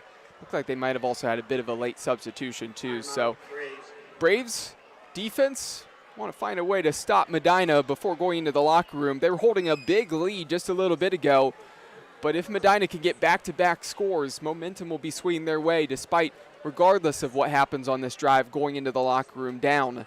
But again, a reminder, Olentangy gets the ball back coming out of the break. I'll be interested to see what defensive set they come out with now. They've been cheating towards the middle of the field with their DBs, obviously because that's where Stoddard has really been able to find success and has, throughout his short career with Medina. But you can maybe give up that outside screen one more time with 13 seconds to go, bring it down to like 6 seconds. But still, you're getting too much of an opportunity over on that side. I think they have to start accounting for it. So let's see how Olentangy responds. So the offense getting set, coming back out on the field. As I mentioned just a moment ago, 13 seconds left, 32 yards to go to get to the end zone. Stoddard looking downfield. He wants Knowles to the corner of the end zone. Knowles up in the air over the head of number 1 Jackson Wiley. Touchdown Medina. And the baby powder is flying in the student section right now. Medina makes it a 1-score game. I'm shaking. Cool. Come on. That's good football there for Medina. And I'm not clapping, cheering. I'm clapping because I love this game so much. From a moment that we thought that Olentangy could run away with it, Medina says, hey, look where we are. We're Medina. This is what we do. We come back with an impressive pass game, with a swarming defensive backs everywhere. It's in the name. Medina back in the game. And if this is made, there they are, only down by 2 with 7 seconds in the half. Wow. Gentlemen, just like I said in the pregame, we're in for a doozy. Yeah, PAT up and good there. Now 22-20 is the score as the Olentangy Braves still hold a lead over the Medina Battling Bees in the Keon Sports High School Football Game of the Week. And in the first half, Game of the Week, it has been neck and neck the whole way. Brandon, this has been a fun one already. Absolutely. We were talking a few minutes ago that this was getting out of hand. Olentangy took up all but 4 minutes of the second quarter and scored, put themselves up 22-6. All of a sudden, we're going into halftime, completely different conversation, right? You're Medina. You've already figured out the adjustments that you need to make. Now halftime is just going to be fine-tuning that rather than having a full conversation of what are we doing wrong. It's going to be an energized locker room. I hope it's still the same for Olentangy because even though you've given up quite a bit here in the last couple of minutes, your offense is still phenomenal. You still have everything you need to keep the shootout going here. But you've got to be ready because now all of a sudden Medina's found their way. It's going to be fun. Last return for Jackson Wiley was a really good one. Probably want to try to keep it out of his hands. Instead, going to hop right to him at the 10-yard line. Wiley cutting to the outside, turning on the Jets, and clotheslined by number 47, Johnny Nunn. Wow, and did not get a bit of the face mask at all. Just stuck that arm out, and Wiley had so much momentum that it seemed like that arm caught him right up around the neck. No call there. Olentangy fans not necessarily going to like that hard tackle, but there's still 1 second on the clock. So if you're Olentangy with the 2-point lead, you have Grunkmeyer, you have a very big tight end as well in Gavin Grover. Do you want to send those guys down the field and see what you can make happen right before the half? I would. You know me, I'm always ready to send it. Especially with how this game has gone so far. Send it. Brandon and I always say Hail Mary, and then you have Dom who says, no, take a knee. Let's go to the locker room. Victory formation. And they do take a knee. They're going to go to the locker room. And that's going to do it for a very exciting, a thrilling first half. The Olentangy Braves go to the locker room with a 22-20 lead over the Medina Battling Bees. Of course, the Hinckley Roofing halftime show coming up in just a couple of moments, and that interview with Brad Mandler, owner of QB Accelerate, here in just a few moments. Stay tuned. Tonight's broadcast is brought to you by Great Lakes Training. Great Lakes Basketball caters to athletes of all ages and experience levels with a wide variety of training techniques. Book your first session today at www.greatlakesbasketball.com or email Coach J at coachj@greatlakesbasketball.com. Got You Covered Medina. Got You Covered of Medina offers affordable and high-quality blinds and shades that can completely transform the interior of your property. With affordable pricing and experts in the field of home redecorating to guide you, check them out online at www.gotchacovered.com/Medina or call them at 330-446-3647. The Gutter Boys. At the Gutter Boys, they believe there's a better way to do gutters. The gutter industry is one that is easily entered, but true professionalism is what separates them from the rest. Reach out to them today at 440-271-8847.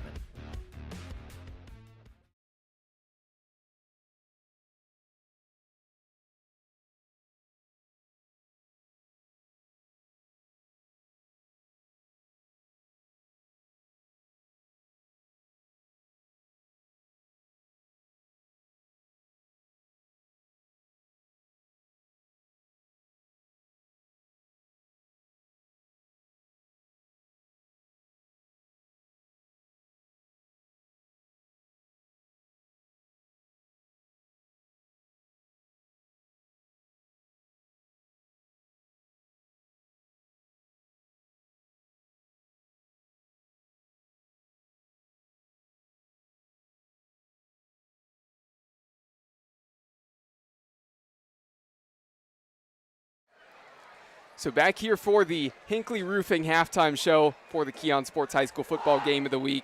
Cole McDaniel, Dom Clary, and we're standing here with Brad Mandler, owner of QB Accelerate. Brad, thanks for joining us here this evening. Oh, guys, thanks for having me. Appreciate it. Absolutely.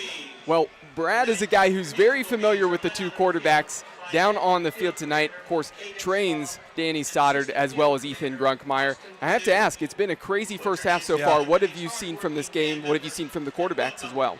Yeah, it was interesting because I remember I set the over-under on throwing attempts at like 100, and Olentangy's obviously not putting it up in the air. They're kind of taking advantage of a light box and then running the football, and they're doing pretty well at it. So that's probably been the biggest surprise. But I think, just at the end of the half there, you see the talent and the grit of Danny Stoddard. I mean, he's very talented, but he's a gritty kid, and they fought back and scored 2 touchdowns, and now we got a very, very competitive game versus where I thought this was going by, the early second quarter. Yeah, and because of how tight it is, you might see them air it out a little bit more in the second half. Yes. There's a lot of that ground game in the first half. So maybe not 100 passing attempts like you mentioned earlier, but we might see them really go to the air in the second half. Though Medina is over 20 so far, yes, which we expect nothing less. But one surprise with them is, Danny Stoddard, he usually runs a lot. Today he's really looked comfortable in the pocket despite the 2 interceptions. Yeah. What have you seen change from him from last year to this year in his development that's made him more of a comfortable passer rather than just a rusher in the backfield? Well, I think you mentioned it. It's like comfort. When you're comfortable and not pressing, the plays that he can make with his feet where he extends, and he's not just taking off and running, but he's looking to create time so he can throw downfield. And that scares defensive coordinators to death. Mm-hmm. He's scary running the football too, but he's a lot more scarier when guys are running downfield wide open, and he's able to hit them like he did on that last touchdown. And he wasn't wide open, but he dropped it in right where he needed to. Well, going into last season for Medina, obviously a lot of the talk was Drew Aller moved on at Penn State. Yep. Stoddard's got to step up, and he wowed everybody right away, throwing for 400, 500, 600 yards regularly per game. Put up great numbers, had accolades last year. What did you do in the offseason, this past offseason, though, to even improve his game, though? Yeah, I think Danny really sort of embraced the details this winter. The previous year when I trained him, he was still just kind of a happy-go-lucky kid who there wasn't a lot of expectations necessarily because Drew, was running the show. But this past off season, just really sort of like embracing the details of what's required to be super efficient, super accurate, super consistent with how he throws the football. And you can see it today. The ball placement on his throws are fantastic. They're where they're supposed to be. For the most part, they're on time when they're supposed to be out, and it's been pretty impressive. So I think that it's the combination of that comfort of, like, I got another year in the system, I know how to do this, plus, all this extra detail work where he's really turned himself into a very consistent passer. Now, how about Ethan Grunkmeyer? He's a guy who has come up here and thrown at this very field a few times this summer as well, training with you. Yep. What have you done with him in the offseason to get him prepared as he's going to be going to State College next year? Yeah, one of our biggest areas of focus was just like getting him to relax. It's very intense, and he's got tremendous velocity, and he's the last kid who needs to try and throw hard. And so when he focuses on the right power slings, the right power generators like his hips and his core, the arm is free to move much more efficiently and smoothly, and you can really see it. Like, he looks like $1 million out here. It just looks so smooth and effortless, and like he's not even trying, and yet he's throwing with tremendous velocity and placement. So that was the biggest thing, is getting him to relax, him to also kind of take his focus on the details to the next level. And I remember in January, so we trained in early December, probably trained once in late December. But he was doing his own work mostly during December. And I remember in January, by about the third week on our Sunday morning sessions, I looked at one of the guys that helps me out, Mitch Guadani, and I said, Mitch, is he as good as I think he is? Because the ball is coming out lights out. And during that same time, the contact period with college coaches was about the third, fourth week of January, and he started throwing for Division I coaches all through that time, because Gavin Grover was getting recruited, who ended up committing to Cincinnati. And I just kept hearing all this great feedback from coaches. I would get texts, hey, man, I saw your guy today. Looked fantastic. Does he throw that way all the time? And it's like, yes, he does. So that was just kind of fun to see that take place. Now, one thing, we talked about him training, especially training up here as well. One thing that really got Penn State fans excited to see Ethan training with Drew. Yeah.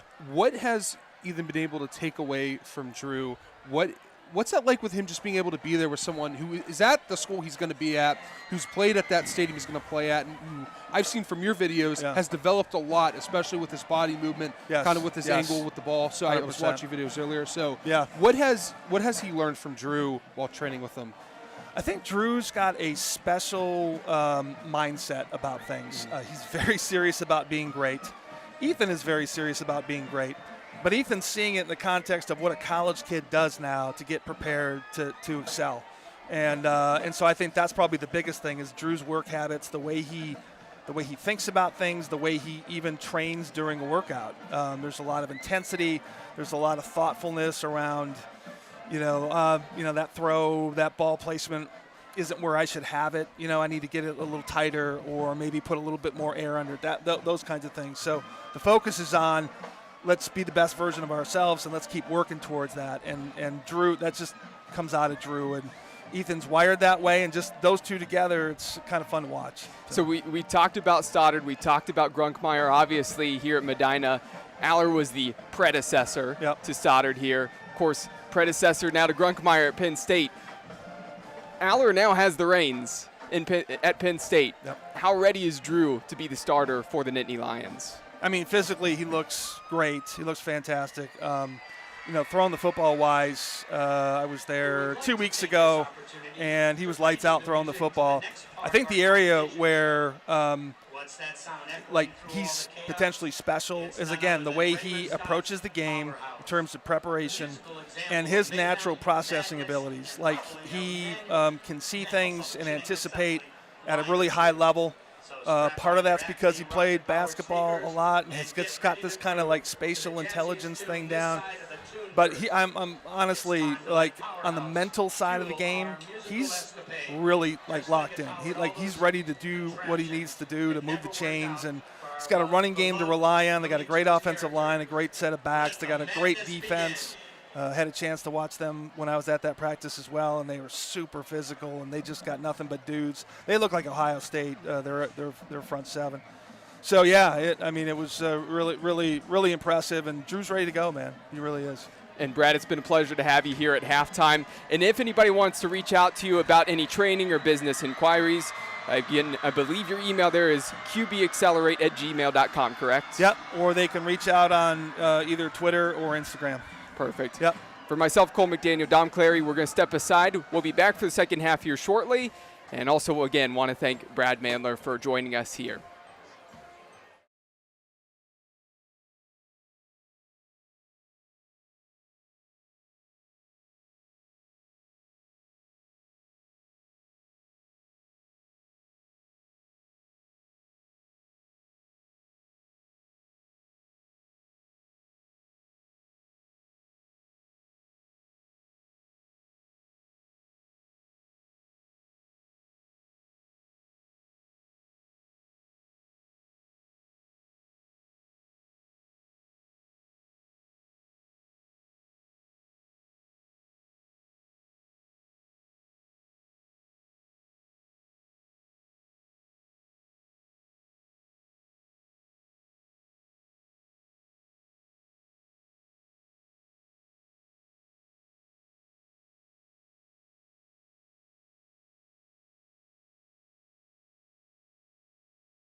All right, welcome to the Hinckley Roofing Halftime Show. I'm Dominic Clary, the color commentator for tonight, but I will be giving the scores here for the halftime report. We've had a doozy here today, 22-20. The extra point in the two-point conversion, they've been the difference here in Medina between Olentangy and Medina. We'll head to Akron-Hoban against Cathedral Prep in PA. They are a powerhouse of Pennsylvania in the highest level there at Pennsylvania play. Hoban, they're leading the Pennsylvania powerhouses in Erie 13-12. Let's stay in Erie, and what is probably one of the weirdest scores you'll have in the third quarter. Erie, PA is beating Euclid by a whopping score of 2-0. That is more of a soccer score than it is a football score here today. We'll keep you updated with that. Elyria, They are losing to Lorraine in the Lorain County matchup 6-3. Kind of a surprising one there with the low scoring there from Elyria. Let's go to St. Ignatius and Menor. Menor, they've been shut out so far as Iggy. They're up 10-0. A little surprising there that Menor isn't able to put up more points, but credit to St. Ignatius as their defense has just been dominating Menor here today. Berea Mid-Park, they're going against Noronha. It's 13-8. Berea Mid-Park not able to get their high-octane offense of usual that they usually have going against Noronha. It is 13-8 there at halftime. Highland, they are walloping North Royalton 28-0 at North Royalton. Another 1-0 or 0-1-1-0 matchup. North Royalton got the win last week. Not able to do so right now. Doesn't look that way as Highland. They are trying to get the mercy roll here as they get into the second half. Let's head to an SWC matchup. Midview, the Middies, they're beating North Olmsted, a team we covered just the other day. 10-6 so far. Midview, they're looking here to get a early win. That's not an SCW matchup. That is a non-conference matchup, pardon me. Avon, they're beating Canton McKinley 14-7. They're at the second half there. It is a tough matchup there for Avon and McKinley. McKinley, one of the stronger teams out of Canton. But Avon, they're no slouches themselves as they lead so far. In our last scoring update, it's Brunswick and Olmsted Falls, two teams that are familiar with each other. They play non-conference every year. It is 14-14. We'll give you updates more in the second half. That's it from me here at the Hinckley Roofing Halftime Show. I'm Don Clary, and we'll be back for some second half action between Medina and Olentangy. Tonight's broadcast is brought to you by Helene Kia. Looking for a new or used car? Check out our guy Jim McConville at Helene Kia in North Olmsted on Lorraine Road. Jim is a member of the auto community for the last 20 years and will treat you right no matter your car buying need. He's an expert at new and used car deals, including trade-ins and financing. Hinckley Roofing. They are your first choice in commercial or residential roofing. This family-run company has been around for 50 years and is your first choice in trusted roofing needs. You can find them online today at hinkleyroofing.com or call them at 330-273-2979, as they use only the best products on the market to get the job done right every single time. JBL Roofing and Construction. JBL is a licensed, bonded, and insured contractor with the experience to complete any job needed for your home or property. Let their team of professionals help you with vinyl siding, windows, roofing, and gutters. Get the job done right the first time and stress-free with JBL. Call them today at 330-677-9463 or visit them on the web at jblrc.com. Jenny's Popcorn.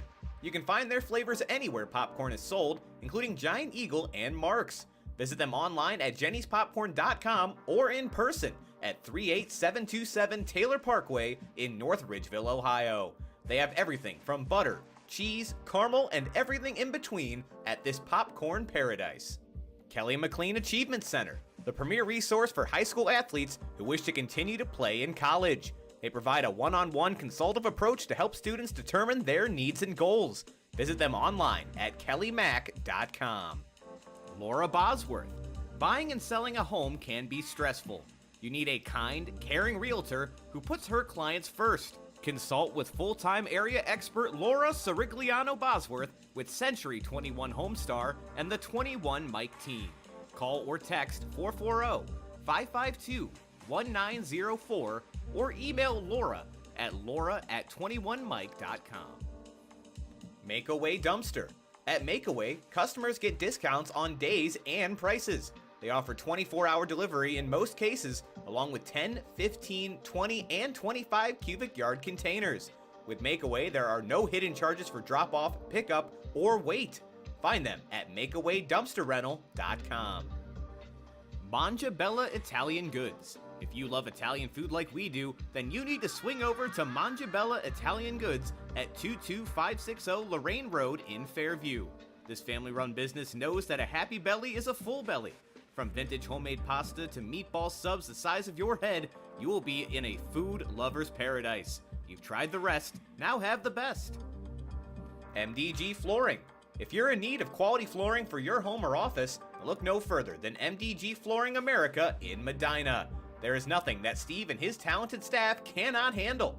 Call them today at 330-725-5252 or stop in and visit them in person at 3812 Pearl Road in Medina. My 22 Veterans. Mission 22 provides support to veterans and their families when they need it most, right now. Through a comprehensive approach of outreach, events, and programs, we're promoting long-term wellness and sustainable growth. Visit them today at mission22.com. My Medicare Network. My Medicare Network is a local insurance agency that specializes in helping seniors compare and enroll into a Medicare insurance plan. They represent all major carriers, which will save you time and frustration. And when working with My Medicare Network, you'll be confident you selected the best plan for your needs. Nancy's Main Street Diner. They only prepare your meals with the freshest ingredients. The dishes are made to order as they never use heat lamps, and they take no shortcuts whatsoever. They're located at 426 Main Street in Grafton, Ohio. Nancy's Main Street Diner is your choice for all 3 daily meals. Pope Fitness. It's a gym for everyone. Don's road to being a World's Strongest Man finalist gave him a deep appreciation for fitness at every level. He created Pope Fitness to help every individual reach their goals and maintain the motivation it takes to get there. Visit them today at 33789 Center Ridge Road in North Ridgeville. Pristine Clean, Ohio. Pristine Clean has one goal: to be the best power washing company in Northeast Ohio.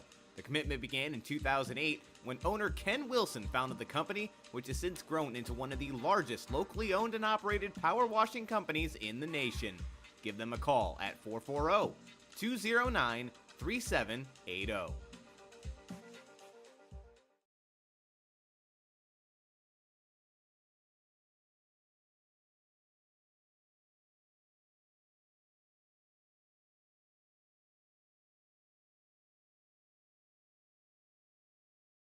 And many of you want to watch 2 minutes away to get the second half kickoff underway here. The Keon Sports High School Football Game of the Week for Week 2, where the Olentangy Braves have come up to Medina, made the trip up 71, and lead 22-20 over the Battling Bees. Cole McDaniel here with Dom Clary and Brandon Soder. Want to thank Brad Mandler, owner of QB Accelerate, once again for coming up here during halftime and talking about these 2 quarterbacks tonight, as well as Aller. Of course, anybody out there who's watching who's a Penn State fan as well, they'll love to hear about the talk of a quarterback who's taking over the reins for them now and a guy who is up and coming. But we want to get back to this game, and I have to start off by saying, guys, I have loved what I've seen from this Olentangy Braves team making the trip up here, and really probably shocking a lot of people in this Medina community, probably shocking that Medina team on the sideline with what they've seen tonight, and they really took it to them early. Yeah, credit to these players. I mean, it's a physical bunch. Grunkmeyer didn't have to do much. They have 3 running backs. There's no drop-off when they're on the field. The offensive line has just been dominant up and down the field. They're doing everything they can to just gain every yard that they can. This run game, boy, it's got me excited as a former offensive lineman. They've done good, and credit to the fans as well. We know a lot are tuning in on on our stream. We know that there's a lot of fans here, right? I mean, how far of a drive is it from Olentangy? About what, 2.5, 3 hours? No, it's a lot shorter than that. I have no idea. Yeah, no, I have no idea. You're a little bit off. 2 hours. My man said 2 hours.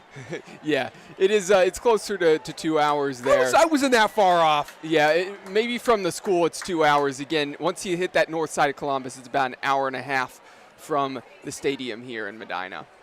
But no, again, credit to the fans though. 2 hour trip. That's not short. And Medina, they probably don't travel for conference games underneath 40 minutes maybe. So it's a far drive. They've played well. The fans have been loud. They've been on their feet. This has been a fun side to watch. I'm glad we picked this one, but I'm excited what they do here in the second half against the Medina team that kind of snagged a lot of the momentum that the Braves had. So, Brandon, I have to ask you, momentum at the end of that half was swinging the way of Medina because of the 2 touchdowns they had to pull this one to a 1-score game. That being said, possession going to go the way of the Braves to start this thing. Do you think they go to the ground game once again, or do you need to get Grunkmeyer back to throwing the ball, get him into a rhythm again, just in case it becomes that quarterback duel that we were expecting. No, go run the ball. Do what has been working for you, right? We saw Medina surge back. Obviously, that's a little bit concerning if you're Olentangy, but don't forget what got you to those 22 points. It was playing your game. It was being methodical. Medina was not ready for that rush attack. They came in thinking not only are we better than Olentangy, but they are a one-dimensional team that's just going to be throwing the ball and trying to get it to their playmakers. And Olentangy responded and said, no, we are significantly better than that, and we're going to go out and run this ball down your throat. So until Medina shows that they can stop that on a regular basis and that they've made the adjustment, go right back to it. Make the clock your friend. Keep the Bees offense off the field. That's your best plan of attack right now. And you're still up 2 points, and you're getting the ball here to start. This game is still very much in Olentangy's control if they go out and execute. For everybody watching and listening live right now on the broadcast, I want to thank you for tuning in. If you have not already hit the subscribe button, make sure you do, because a lot of football content here this fall is going to be going up on the channel. Of course, multiple highlight packages a week going up. Also, make sure you pay attention to KeonSports.com, where written articles of 20-plus games each and every single weekend here from Northeast Ohio going up on the website. Second half kick, up and fielded at the 5-yard line. And here come the Braves going from right to left on your screen. Brought down from behind past the 25-yard line at the 27. Grunkmeyer and the Braves return to the field. Let's see what this Olentangy team here changed. They had a formula that was working really well. Let's see if they let their 4-star recruit go out there and eat. Let's see if they let him just throw the ball loose or if they rely on that running game. I'd like to see him mix it up just a little bit more, but if it ain't broke, don't fix it, Cole. And so we shall see what the first play is. Wouldn't be surprised if they go back to that ground game. Again, Riley Clarkson's been leading the way, the small senior running back. Really his true backup, Preston Danner, has come in. A lot of the work in the middle of the field. But when they get into the red zone short yard situations, it's been P.J. Harrison. Clarkson looked like he was going to get the carry. Instead, a keeper for Grunkmeyer. Grunkmeyer pulled that one. Smart decision. Got out around the right side. Past the first down marker. Moved the chains up to the 38-yard line. An excellent opening play on the gain of 11. Where's the speed there for Grunkmeyer? We were able to get downfield. Couldn't break one, but we really view him as a pocket passer. But, boy, the kid got wheels.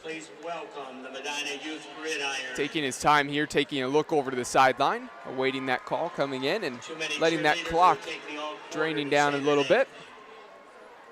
Mentioned that gorgeous night here for some football action. Sunset, lights are on.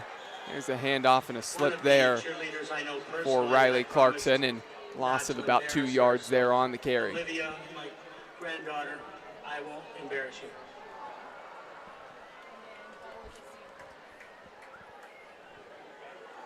So officially a loss of 3, actually. 2nd and 13. Ball on the 36.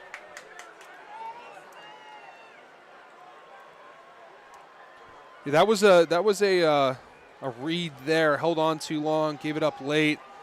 Running back just lost his footing. Grunkmeyer back to pass, getting flushed out of the pocket, trying to turn on the Jets, showing off the speed. He makes a man miss. He's got open field. He's going to get past the first down marker, and he's going to step out of bounds. Really smart play from Ethan Grunkmeyer, showing off his athleticism. I mean, just making people miss bumping into each other. Oh, making the Beast defense look silly there. Grunkmeyer just showing just how good he is. He had to run it there. That was an RPO. He held that one back, read the linebackers. I like the RPO. Let's see if they keep on doing it. Here's the handoff. Clarkson following his lead blocker. Finds some space. Splits through 2 defenders. And he's brought down past the 30-yard line at the 28. Move the chains once again. That's back-to-back big plays. Dom, I know we're already asking you a lot, keeping stats while you're doing this, but I've got to know, yards after contact for this Olentangy offense. Every time they get the ball into the hand of a running back, a wide receiver, the quarterback, it doesn't matter. These guys are so hard to bring down. They're not even just winning with speed. They are winning with agility. And I got to say, behind these big offensive linemen, Clarkson really gets lost there. I mean, it feels like he just pops out on the other side after he carries the football. This time, here's Leach on the jet sweep. Going to get around the edge and get a gain of a couple yards there. So a good drive really piecing together here for Olentangy. Picks up about 4 yards. Look at those jet sweeps from time to time. They don't rely on them, but it does switch things up. It widens out the defense. Now, by the way, Medina started off with an odd front. They had 3 guys down there, only 3 defensive linemen. Now they have 4, more of a 4-2, 4-3 look. More of a traditional defense. Leach man in motion. Here's a screen, and that one low. And Wiley slipped as Grunkmeyer let that one go. And so the incompletion is going to force a 3rd and 7 from the 26. That was his first pass since his interception there late in the first half. And he's had opportunities to throw, but they've come on the other end of him scrambling for the most part. Potentially a good thing that he short-armed that one, considering Wiley slipped. Last thing you want there is a pick 6 and continue to swing even more momentum the way the Battling Bees. Here on 3rd and 7, Grunkmeyer rolling to his right, has a man too high for Gavin Grover, just floated over the head of the 6'6" tight end. I'll give Grover credit. That ball was massively overthrown, and he is showing it is very hard to overthrow this man. He still nearly was able to haul that one down, got a hand on it. Almost a very, very impressive play for the Braves. God hops the tight end, that he does. 4 down territory here right now. Deciding not to send out the special teams unit and look for the field goal here. Instead, offense stays on the field, 4th and 7. Feels like almost a hush has fallen over this crowd. Grunkmeyer has time in the pocket, finds a man over the middle, wide open, swung down at the 5-yard line is number 5, Zach Griffith, and that was a really calm, cool, collected play from Grunkmeyer. Again, great pass from Grunkmeyer. Let's give some credit, though, to the receiver as well. I keep talking about how hard it is to bring these guys down, even when he's falling. He is stumbling and moving forward and trying to stay up on his feet. I mean, this team has just got an insane amount of fight in it. Yeah, that's one thing that when I was in college we always talked about is falling forward. You don't want to fall backwards or to the side. You can gain 2 to 3 extra yards just by falling forward. Here's the handoff. Harrison following some blockers. Looks like he's going to be brought down right about the 1-yard line. So 2nd and goal upcoming. And a reminder that this trip to the red zone has been brought to you by Kelly McLean Achievement Center. Visit kelly-mac.com to learn more.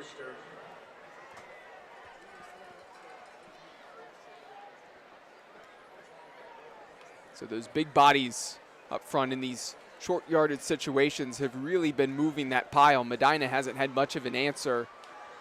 And the only time then they really tried to cheat inside, expecting it to go up the middle, was on that 2-point conversion, and you saw Grunkmeyer decide to keep it and roll to the corner of the end zone. So far, no answer for the Battling Bees in this position. And the handoff, and that time they do have an answer. Wrapped up, brought down is Harrison in the backfield as Cooper Estes came soaring through the middle of that offensive line. I mean, that's the type of defensive pressure you want in a goal line situation, breaking through. Now, here's the worry here is now that the Braves are kind of in the place where they can throw the ball here. On still 3rd and goal, I think they're still, 5 yards out. Now you can just let Grunkmeyer move in space a little bit. He can hit Wiley. I mean, he has all 10 yards of that end zone and a little bit more to work with. To be honest, we know Grover can get up. He's got the height advantage. Toss it up to him in the corner of the end zone. Instead, run up the middle, and I think swung down, and that ball's just going to be just outside. Did not quite break the plane. Legs of the running back went into the end zone, but the football did not. 4th and goal coming from the 1-yard line. Oh, you guys know what I want here. Fullback dive. Halfback screen. I think I'd throw my headset if it was a halfback screen. Victory formation. I like victory formation. You do like that It's a bold formation. But not in the 3rd quarter up to with 7 minutes left. That's more of a fourth quarter ordeal with less than a minute. Let's see a little fullback dive. Got two fullbacks back there. Oh, QB Fumble on the snap, and he picked it up. It looked like that one actually came up off the ground. Bounced fortunately for Grunkmeyer. It looks like he surged his way forward and into the end zone on the sneak. In a play that maybe could have turned a disaster because it really looked like that football got out.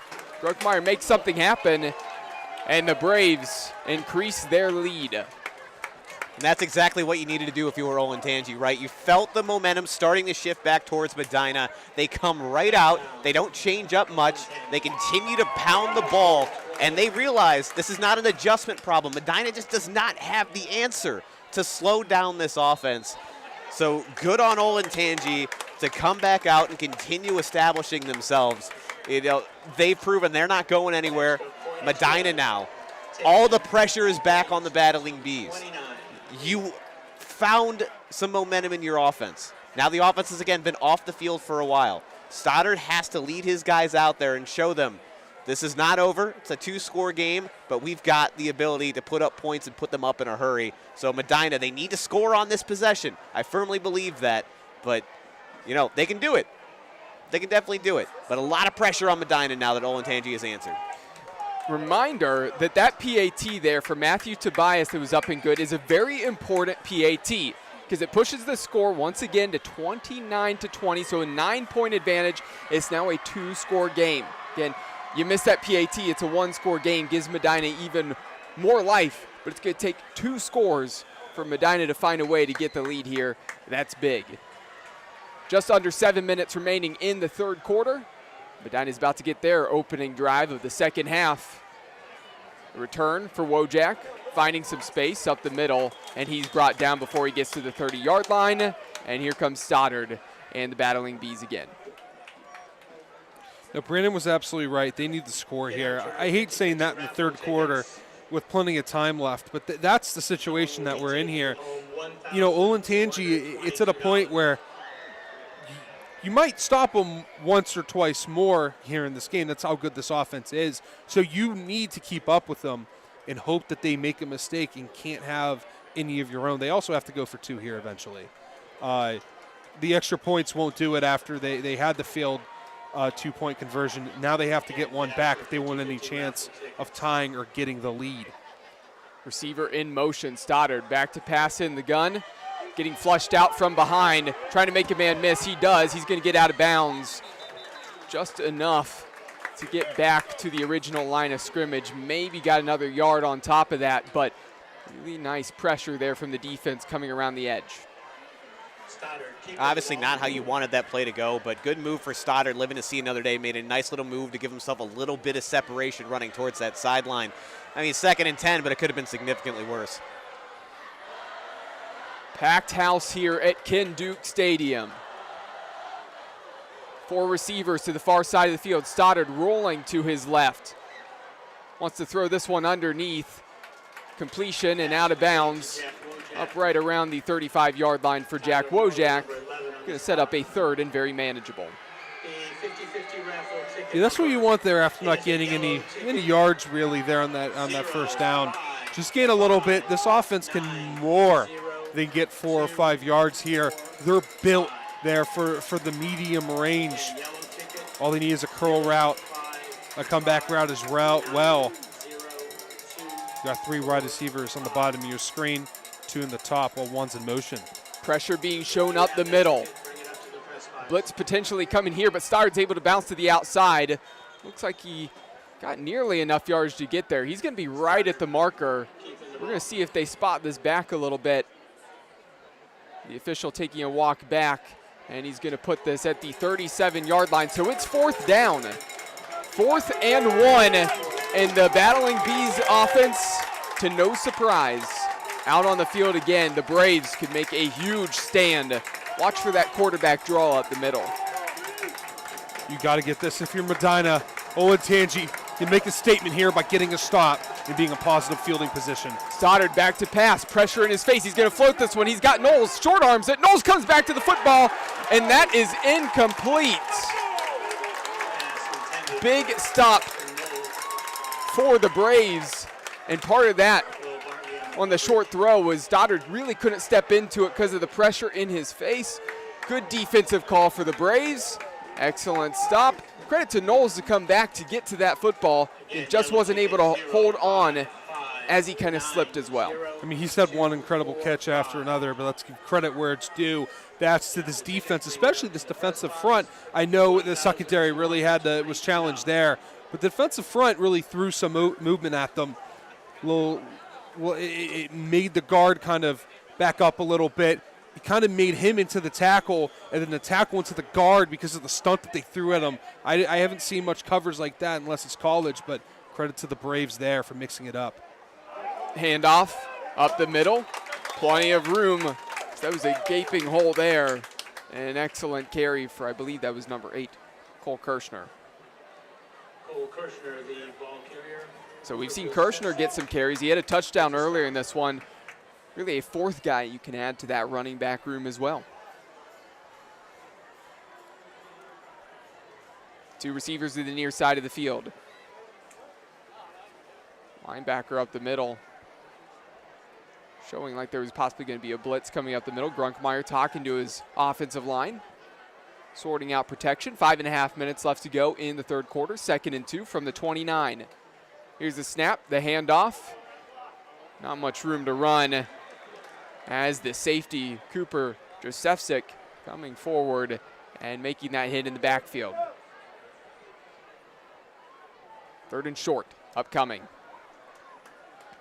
And again, if you're Olentangy, just keep running it like this. Again, we're already down to 5 minutes to go in the third. Either third down, which is something that, honestly, Olentangy hasn't dealt with a lot of today. I know you're facing a 3rd and short, but just keep at it. Don't change up what you're doing.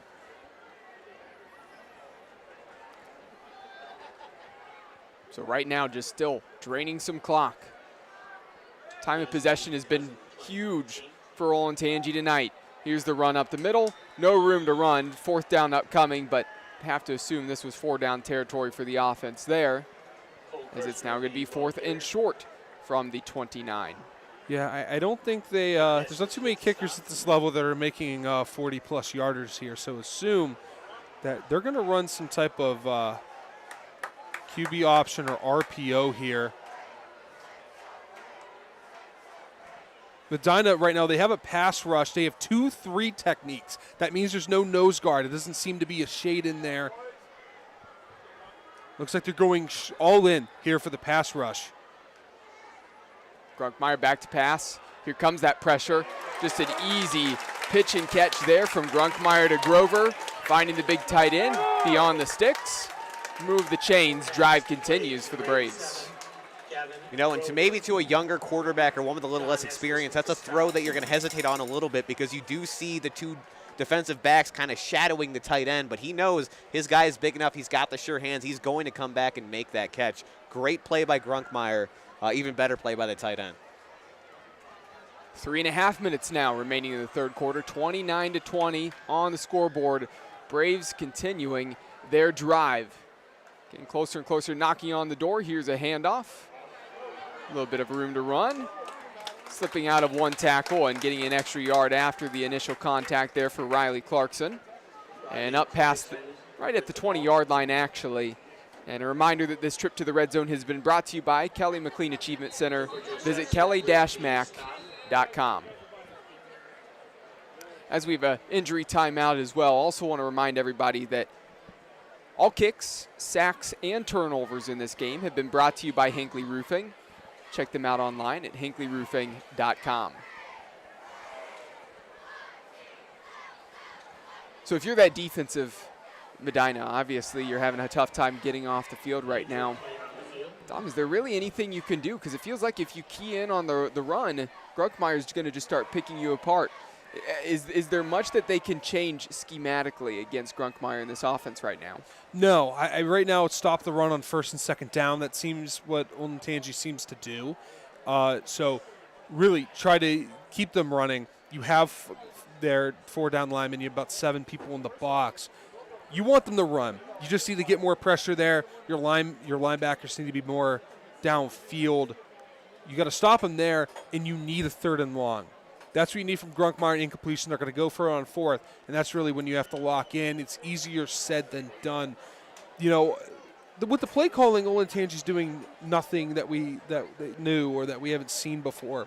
They're just executing really well. That's all this team does is execute.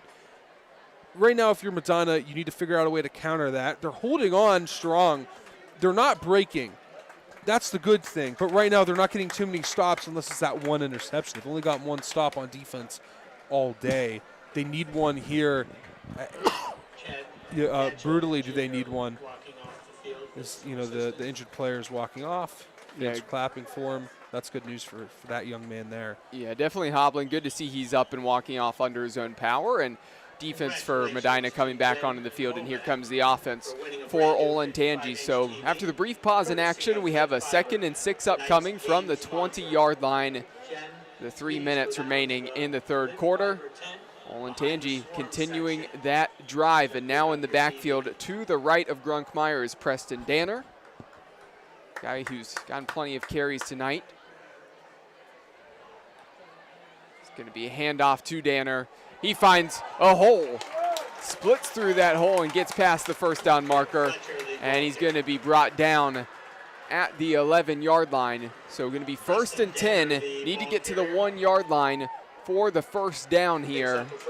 And this drive continues for Olentangy, and the clock continues to wind down. What a great game plan, keeping that Medina offense off the field. Yeah, you can just tell Olentangy came in with the better plan today. They knew what they were going up against in this Medina Bees defense, and they have absolutely taken advantage of it, despite having a 4-star recruit at quarterback. Here's the handoff, carry up the middle for Preston Danner, and he gets down pretty close to that first down marker. Could be close on where they spot it. 2nd and very short. You know, I've seen so many high school teams they've even played against before, where they have this quarterback that you're scared of. You only rush 2 or 3. And then all of a sudden, they're running the ball, and they're running it efficiently. It makes you change your defensive game plan. That's the thing when you have a really good quarterback, is sometimes you don't even really need to use him. You see him just to be there. Needing to be on the scouting report. Needing to be on the scouting report. Yeah. That's all it is. Listen, as long as you see 6 on that scouting report there, you're going to have a lot of players playing defense in the back. Grunkmeyer, keeper, into the end zone, and there's a penalty marker, though, down on the field. I'm not thinking this touchdown's going to stand. Probably going to go against Olentangy here on that offensive line. But we await the call from the officials. Smart keeper there from Grunkmeyer. Again, pulled it at the right time. Looks like the offense is backing up. And actually a little tap on the chest there from Gavin Grover. So it appears like Gavin Grover, the tight end, was holding on to his man that he was blocking there. And so no touchdown for Olentangy. Drive continues as they back up a little bit here. A little interesting, they're keeping the same personnel out there. Originally it looked like their non-goal line package was getting ready to come back out onto the field, but the coach waved it off. So despite the fact that we're back now up to the 10-yard line, still got the big guys in there. I'm interested to see what kind of play package we're going to see. That was actually the field goal team. I saw a player with a T starting to run out there on the field. I think he realized he didn't score. Fair enough. Grunkmeyer back to pass, rolling out to his right, looking towards the end zone. Pressure coming in, and the ball's out. Fumble, but that one's going to get harmlessly out of bounds. Slipping out of Grunkmeyer's hands as he got popped there. And I think that football rolled out close to the 20-yard line. We'll see exactly where they spot this. But this drive starting to go awry after that penalty now for Olentangy. You know, you still have 10 shots here for the – oh, geez, what are the 10 shots? 10 down territory here. 10 down territory. You still have 2 shots here at the end zone, imagining that they're not going to kick it. I don't know if a field goal does much here for you. I feel like a touchdown would do much more to really get Medina down here. 3rd and 19 now. Grunkmeyer back to pass. Clean pocket. Wants this one towards the back of the end zone. And that one's over the outstretched arm of Gavin Grover. Again, Grover, a big guy, but definitely does not have wide receiver speed out there. And Grunkmeyer tried to fit that in a tight window. And now we see the special teams unit coming out on the field to attempt a field goal, try to push this one to 32-20. And I think that's a huge win for the Medina defense right now. Absolutely. We haven't really seen them to be able to get much of a stop all day, especially when we start getting down into the red zone. We did see a crucial turnover earlier in the game, but this is the first time this defense has really stepped it up. So even if Olentangy can come away with 3 here, definitely a win for the Bees. Field goal is up, and that one looks good. It's perfect, right down the middle.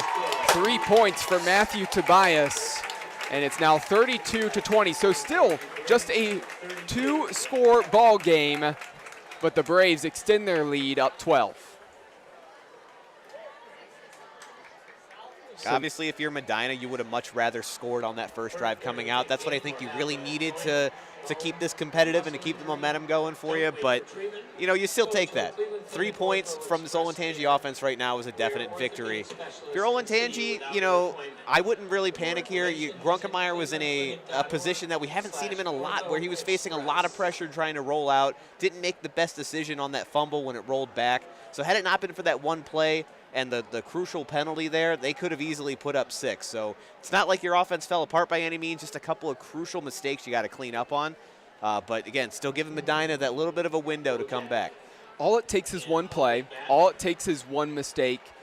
And what was going to be a touchdown, that hold really costly there. And we will see if Medina can respond. 2 back deep to return, standing at the 10-yard line. This one, a line drive fielded right around the 25-yard line, and not much room to run. Big hit. Great special teams play there for C.J. Santa. Scoring update for you guys between Brunswick and Olmsted Falls. I believe Olmsted Falls, they're up 33-21 after an interception from the Bulldogs. The wording of the tweet there is a little weird by Brunswick, but it is 33-21. And the Bulldogs, after trailing, they now have the lead. Much closer than that matchup was last year. Of course, we were at that game last year at Brunswick, and Olmsted Falls really took it to them in that one. So you have a Brunswick team getting better, and Olmsted Falls definitely lost some key pieces last year. 1st and 10 from the 30-yard line. Stoddard back to pass. He has a little bit of time, splitting through 2 defenders. Finds a receiver on the outside. Caught and past the 40-yard line is number 12, Dylan Whitehill.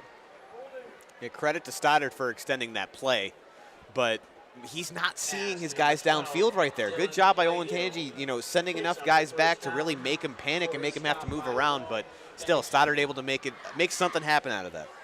Ball on the 41-yard line, 34 seconds remaining in the third quarter. Stoddard rolling to his right. There's a hold, and this one thrown over the middle, and Knowles, not a typical drop from him. A guy who's very sure-handed, but it wouldn't have mattered anyway. Stoddard is down. And Stoddard is down. He got hit late. The hold was obviously why the penalty marker was initially down on the field, and now I think the flag on the near side of the field, that's going to be because of the hit on Stoddard, and hate to see that. No, wait, is there a flag? I don't see it there on the near side. Penalty marker here sitting on the 40-yard line. Okay. So I actually didn't see it. I was looking downfield. He was hit late. He was hit very late. Wow. That's not what you want to see. You never want to see a late hit from either side. And you never want to see a team star quarterback in their senior season, or any season really, down after a late hit. He's being helped up. Let's just hope he's okay. Stoddard, a tough kid, certainly a guy who not afraid to run the ball. He's taken plenty of hits throughout his career. But again, he's a guy who you really don't want to lose if you're Medina, because regardless of what ends up happening tonight, whether Olentangy wins or whether you end up making a comeback and you win, you have a long season to go. It's a team that wants to once again run the GCC conference, see if they can make a run into the postseason. They have the offensive weapons to do it. Obviously, the defense will have to get stronger throughout the year, but again, Stoddard's such a key piece, and hopefully that's just a stinger and something he can walk off, shake off pretty quickly. Now, you know, granted, this game is important. It's a big matchup, right? You want your record to, you know, to be positive coming out of this game. You don't want it to be even. But at the end of the day, the health of this young man is important. Also, assuming that he is healthy and will be able to keep playing, not just today, but in the future, you need him when you get into GCC play. It's a tough conference, one of the toughest out there here in the state. You need him going forward. If that means maybe keeping him on the bench a little bit longer, that's going to be a judgment decision there by the coaching staff. But at first, it's going to be an assessment from the training staff and seeing that if he can play and assessing that injury. So the backup quarterback, the senior Chris De Pasquale, number 18, going to come onto the field for at least one play, perhaps a little bit longer as Stoddard gets checked out. Mind you as well, there's just 27 seconds remaining here in this quarter. So realistically, only going to have to run one play before changing ends and moving to the fourth quarter. Bees still trailing by 12, 32-20. Wojak in motion. Little pitch to Wojak, trying to get around the edge. Makes it one-man miss and brought down up around the 43-yard line. So out of bounds. Clock's going to stop. 20 seconds remaining here in the third quarter. Picks up the yard before he's stopped by Omar J.J. John. Yeah, they're going to run this out and hope it's enough time, that the break is enough time for the quarterback to be back. Said Medina wants to throw. Good pass there. Up at the 50-yard line, Knowles comes back to that one, catches it, steps out of bounds. 15 seconds remaining. So Medina not afraid to keep putting this football in the air with their backup quarterback. And as we've seen with Medina, backup doesn't necessarily mean there's going to be a huge drop-off. I mean, we saw Alar do what he did, and then Stoddard coming right behind him and start breaking his records. Maybe we got one more in the works. 5 wide once again, bit of pressure, scrambling, and throwing that one out of bounds, incomplete. Third down. Excuse me, it appears like 4th and 2. Yeah, 4th and 2, that was the third down play. So 4th and 2, 4th and short from the 49-yard line. So I would assume that offense, of course, you really need to stay out on the field right now. You need to find a way to pick this one up. I mean, people would know what would be coming if you do this, but for me, I'd find a way to get Wojak in the backfield in the pistol and give him the football. Still 5 wide, though. Going to the air. Here comes the pressure. And a slip, and nearly an interception off the chest of the defensive back. Falling incomplete. Doesn't matter that Will Bartley couldn't pull that one in because it's a turnover on downs and disaster for the Battling Bees.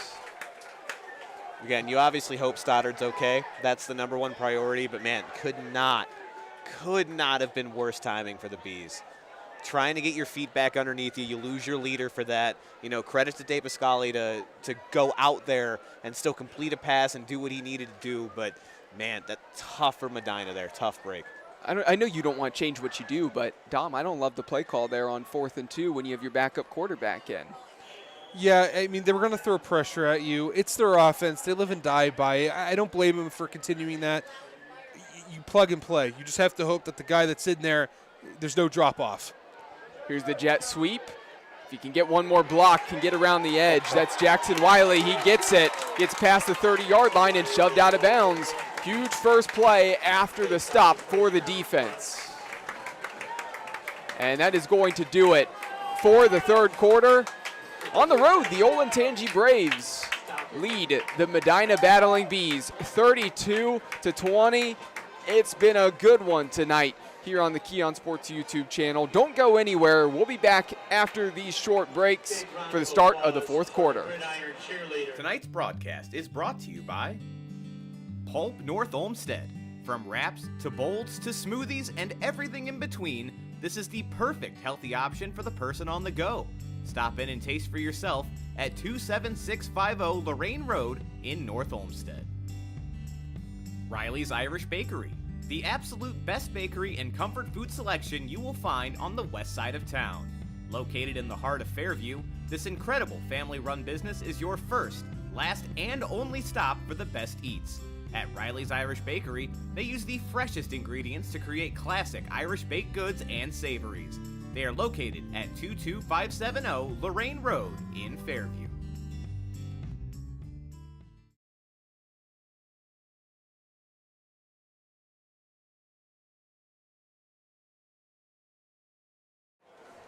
Back for the start of the fourth quarter.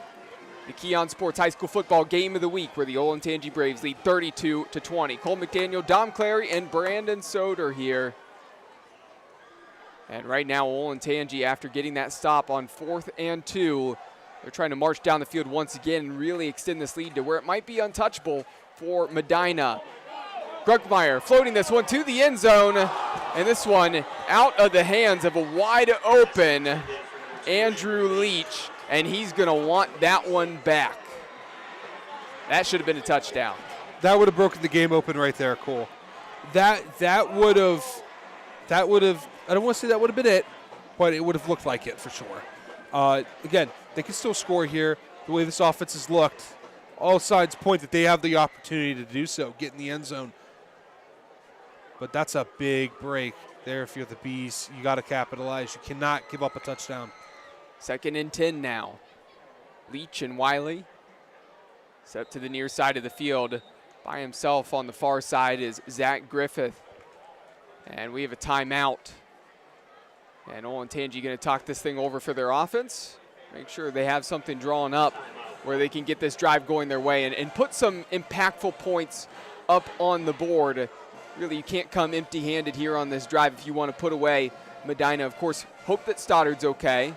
We'll wait and see on the next drive for Medina who actually comes out on the field. But regardless, a touchdown here would make it feel really out of reach for Medina. As quick as they can score, their defense hasn't shown anything to prove that they can get off of the field if it turns into a 3-score game. And that's been the hard thing. If we're just talking about the offense, there's no safe lead. With a healthy Stoddard and a fully functional Bees offense, the defense has been the struggle tonight. It's not only that they're giving up points to Olentangy, they're doing it in a way where so much time is getting drained off the clock. So if we're talking about a 3-possession game, even if this Bees offense is firing on all cylinders, it might just be too much for their defense to answer with on the other side. So after the timeout, the 2nd and 10 play from the 30-yard line.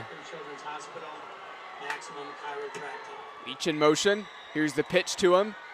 Gets some space around the edge, tiptoeing along the sideline. And a positive gain of about 7 yards there. And again, that's going to count as a completion once again because that one was pitched forward there from Ethan Grunkmeyer.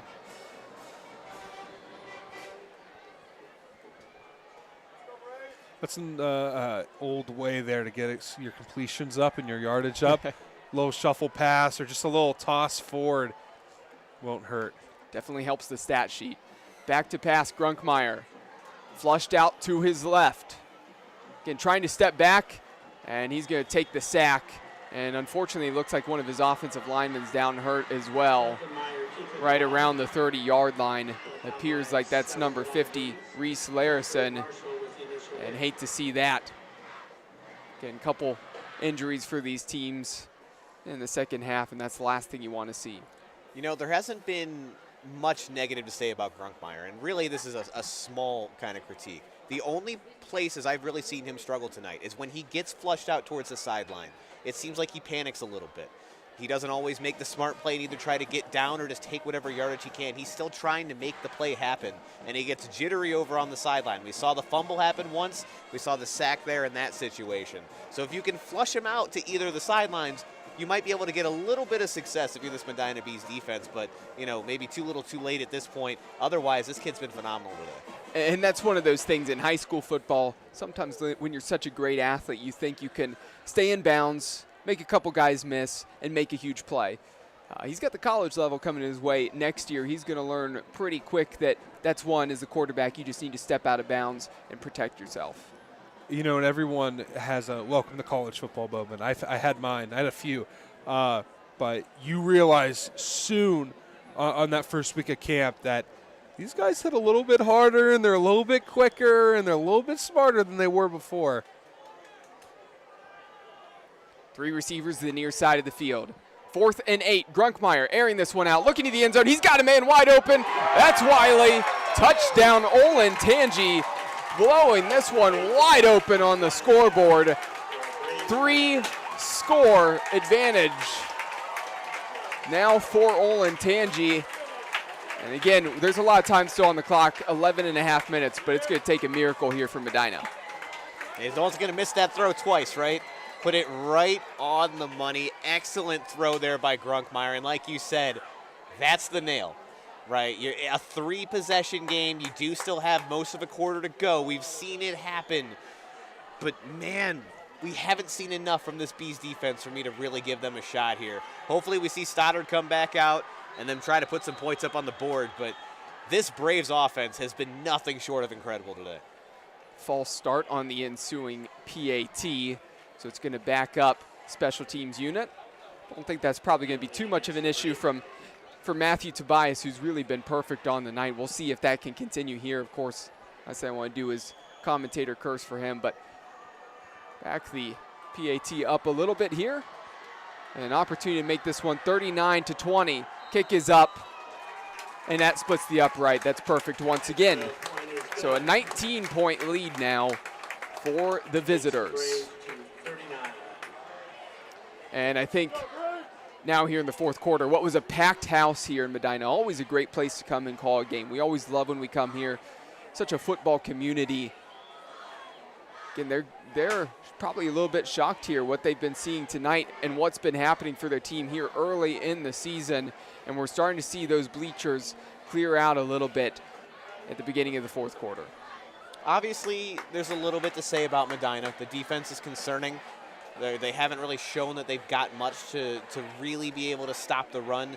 That said, I think so far this has said a lot more about Olentangy than it has Medina. Right. Right. Like you said, 4-7 last year did not tell the whole story, and they are showing us that. They are showing that not only do we have the great quarterback, we don't necessarily need him to be the one to lead everything. He doesn't have to be on fire for us to win. And credit to Medina for everything they do. If if Dan Stoddard's not having a great game, that offense isn't going to get going, and they're not going to be able to win. But Olentangy is showing they can get it done on both sides of the field. They can run, they can pass. It's a fun team to watch, and I'm really excited to see what they do. Here goes Jack Wojak, kick fielded at the 1, and Jack Wojak slipped a couple tackles, and no one is going to catch him to the 10, to the 5, and into the end zone. And just like that, after scoring a touchdown themselves on a wide open completion from Grunkmeyer to Wiley, immediately after, Wojak houses the kick return. Wow. Wow. Offense didn't even need to step on the field there. I mean, you gotta be kidding me. This game, man, the score just does not reflect the insanity that's ensued. Wow, he's always destined to break one there, isn't he, Cole? Oh, I mean, the speed on the young man. You figure Medina's pretty much out of it at that point. That's the one play they could have gotten that really starts to make you think, oh, okay, now it's 2 possessions again. There's still 11 minutes up on the clock. So still a lot going against them, but you can't ask for any better of a response. This is when you start to see people turn around and they're not even quite to the gate, and they go back and find a seat once again, or they stand up along the fence to watch. And the offense back out on the field for the 2-point conversion. And by the way, Danny Stoddard back at quarterback. Great to see that. Rolling to his left, finds Wojak in the corner of the end zone. 2-point conversion good. 39-28. Some added life. Now it's the defense's turn to respond. Can you force a 3 and out? Can you force something to get off of the field quickly and give your offense a chance? If you can get off of the football field without giving up any points this upcoming drive, and your offense can go back down and score, we might have a game once again.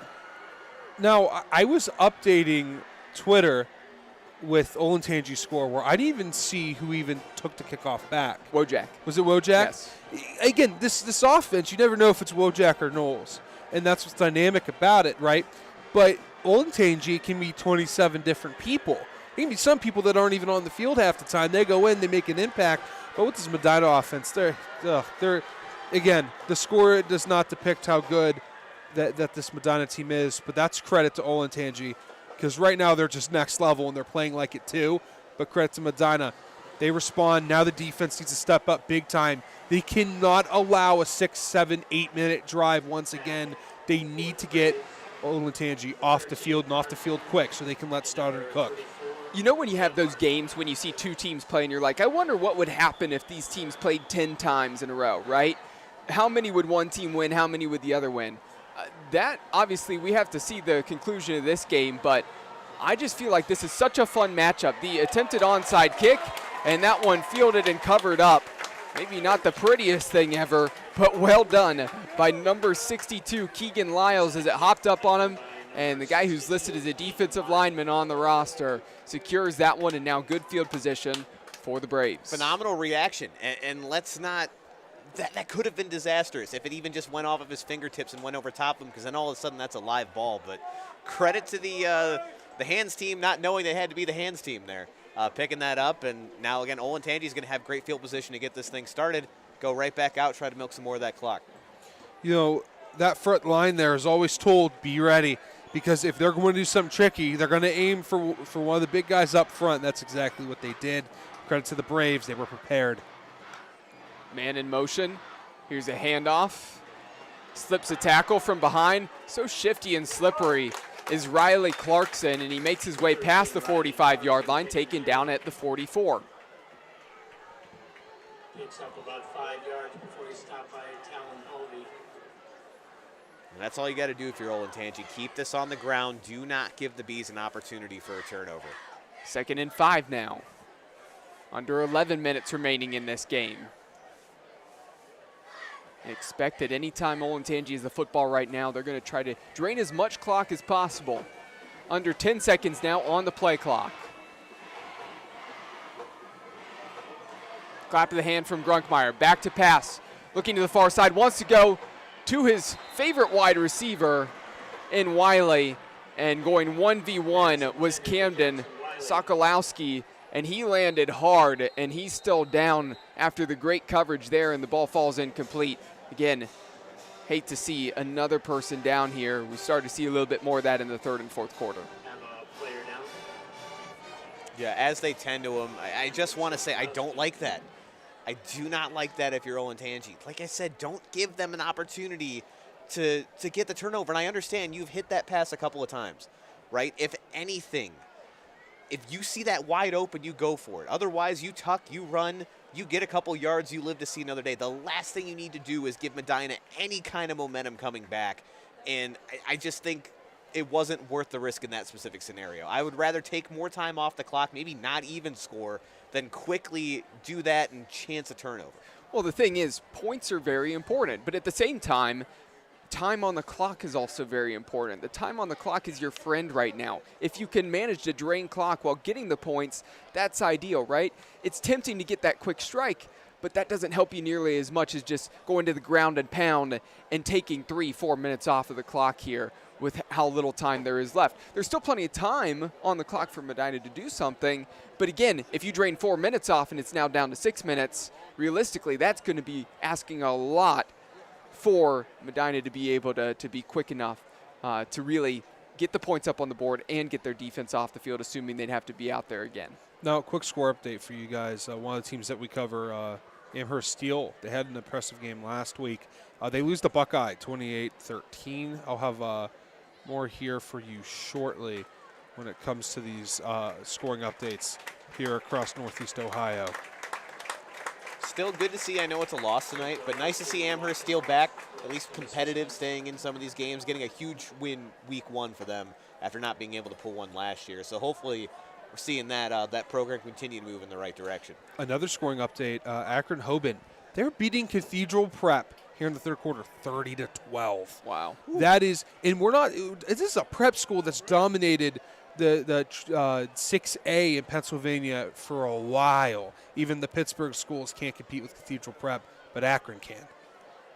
And that showcase last weekend for the Northeast Ohio versus America, all 4 Northeast Ohio teams won, proving again how good Ohio is at this game of football. Grunkmeyer back to pass. His Wiley wide open on the soft coverage as Darnell Davis was the one on him after the injury to Sokolowski. And good to see that, of course, the cornerback was able to walk off under his own power, but that hurts to have one of your starting DBs out of the game when you have to deal with getting this talented offense off the field. one you saw, and Olentangy immediately went to that, right? They saw the weak point and they attacked it. Whether we like it or not, again, I've been very much pro them running the ball at this point, but I mean, credit to them for being able to find the weakness, continue to move the ball, and now they got a fresh set of downs.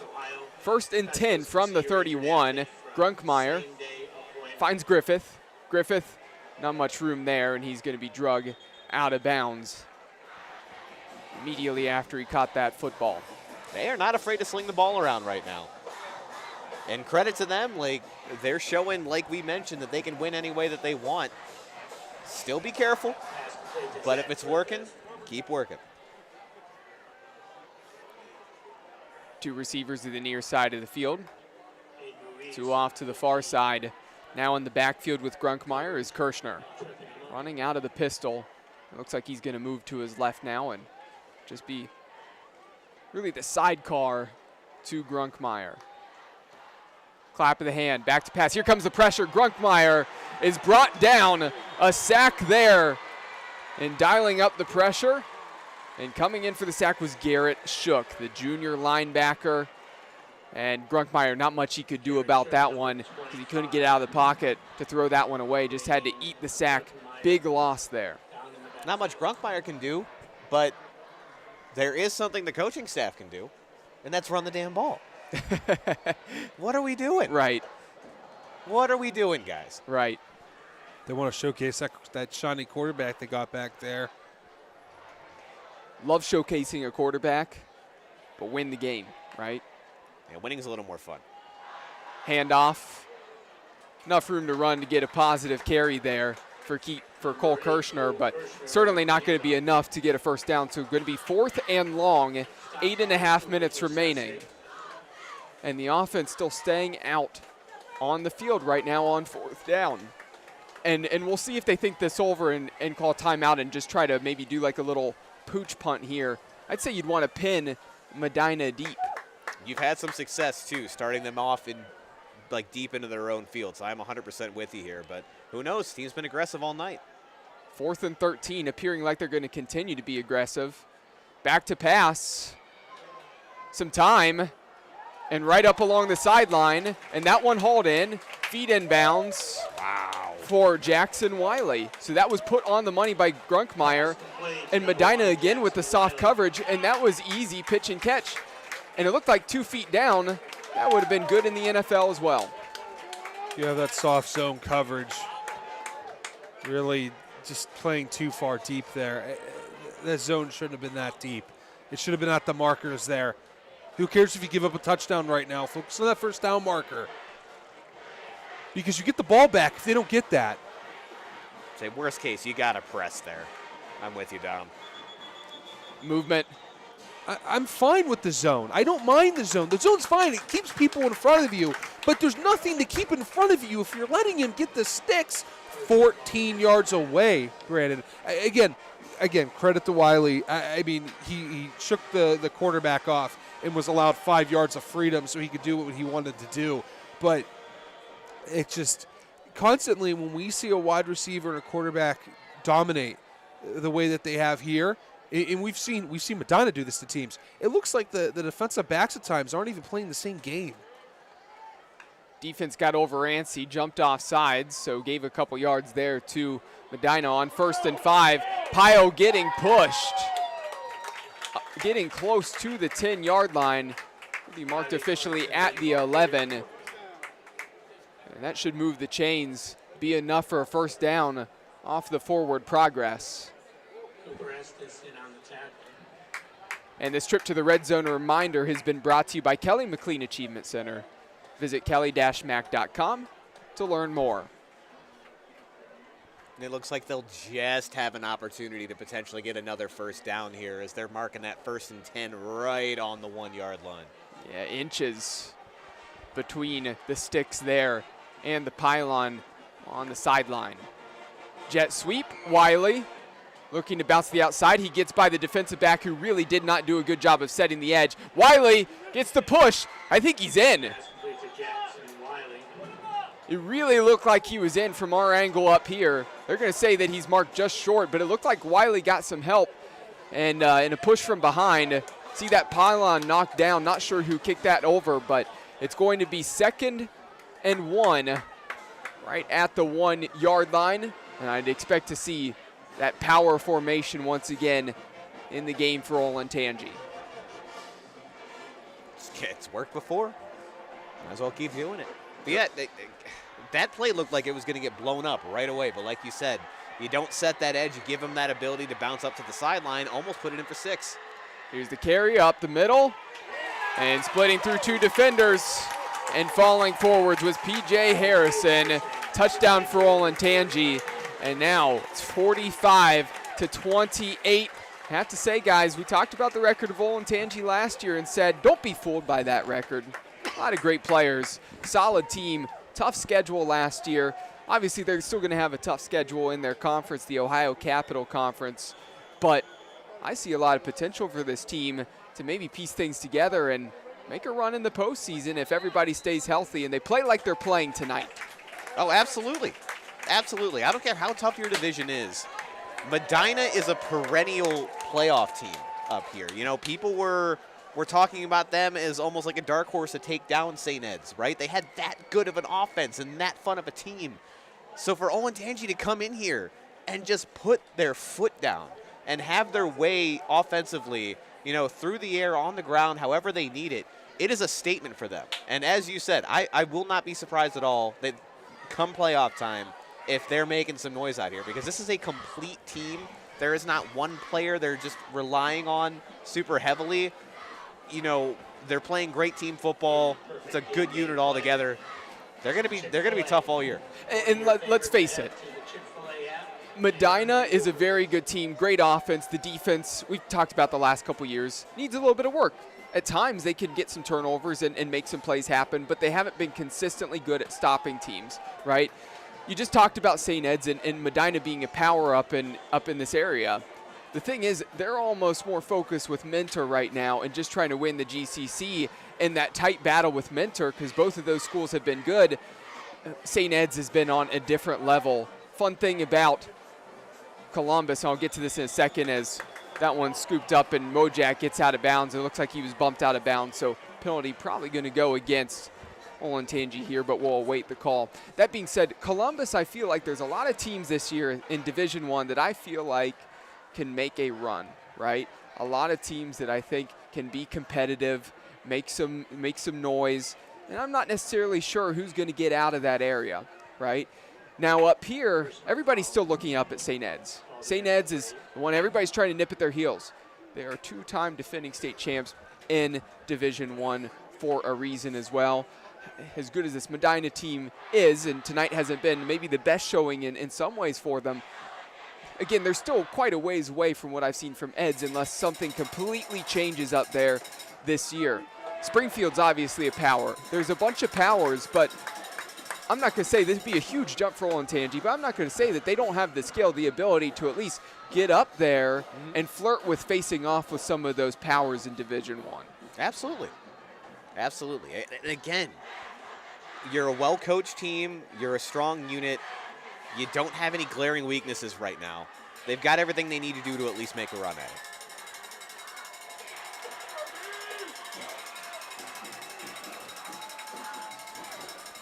Trips right, Stoddard in the backfield again at quarterback. They want to take a shot over the middle, and this one going to be picked off. The second interception on the night for Caden Gebhardt, and that one was desperation for Medina.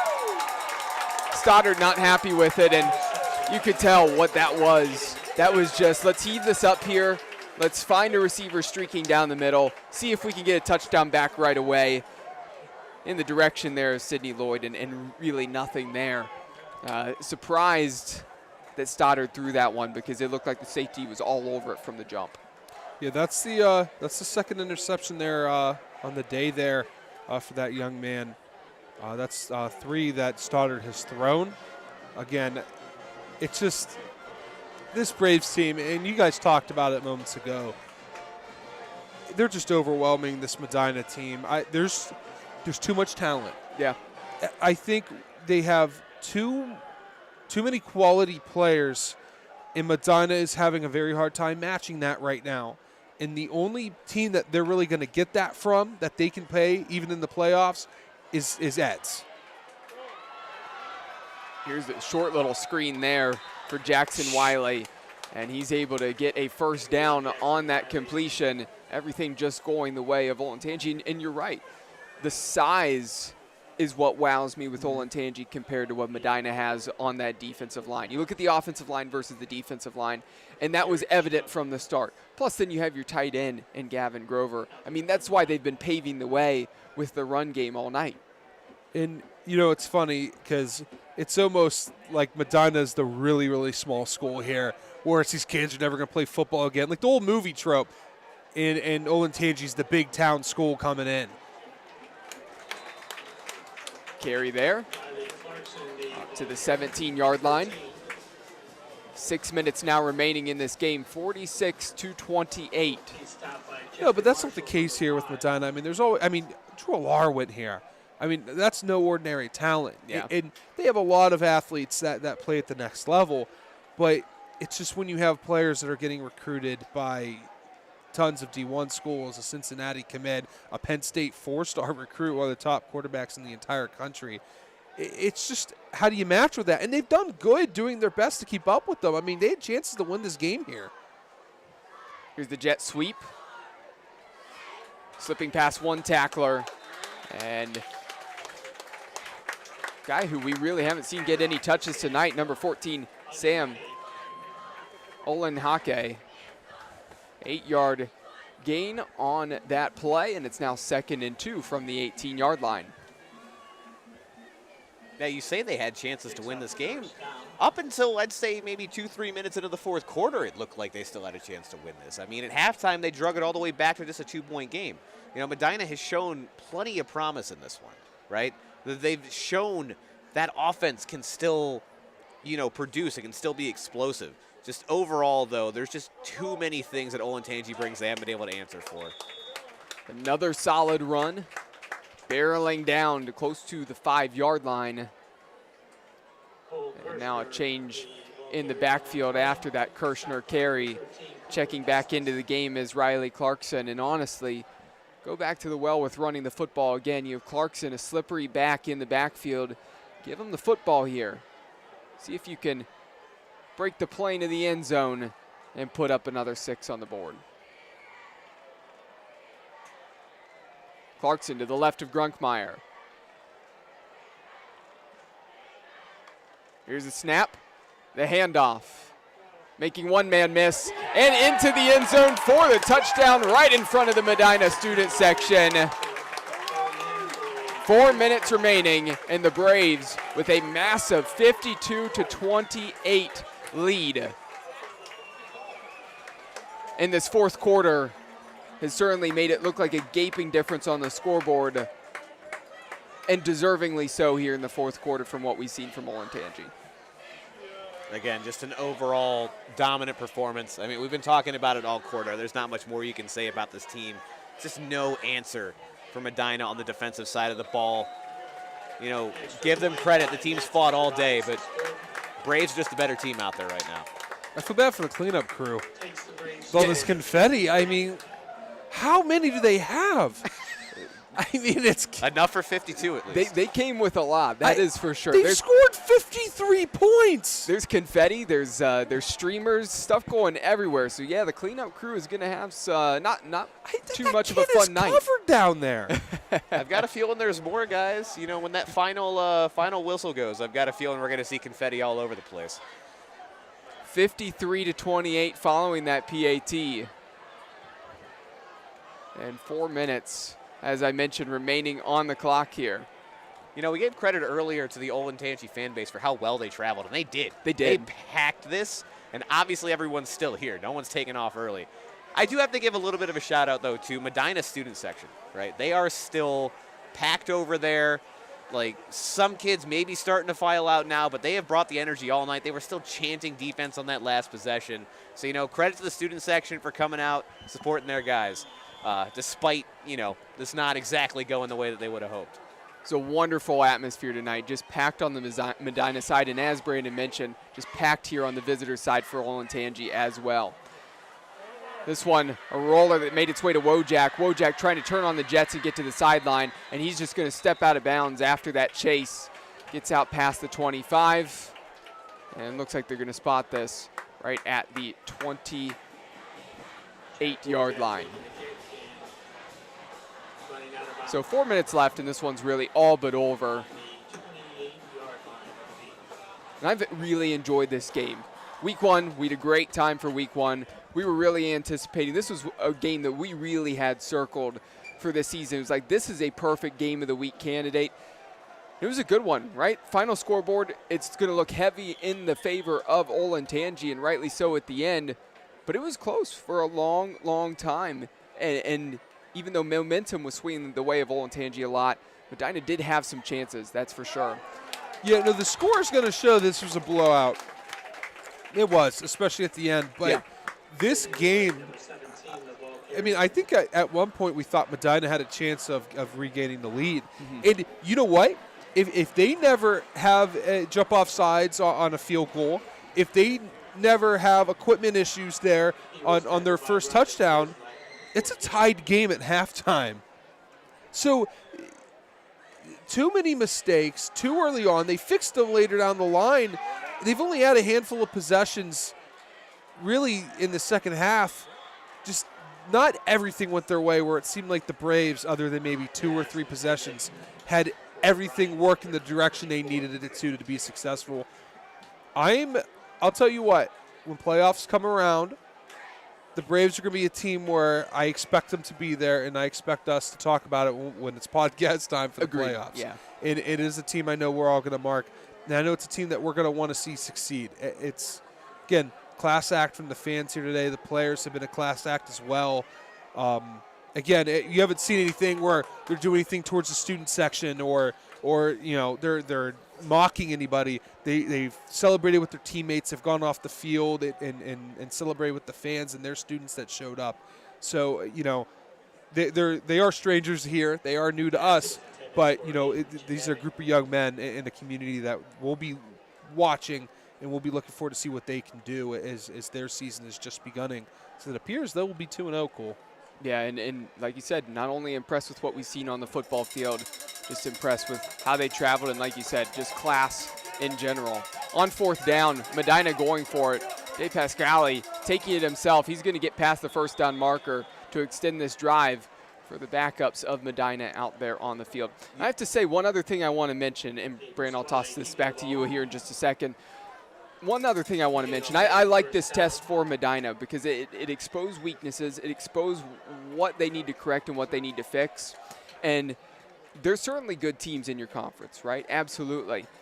Brunswick's getting better. Strongsville gave you a tough test in the first half last year. You're going to have to go to Strongsville. Mentor, you split last year, fell to them in the postseason, but you won during the regular season.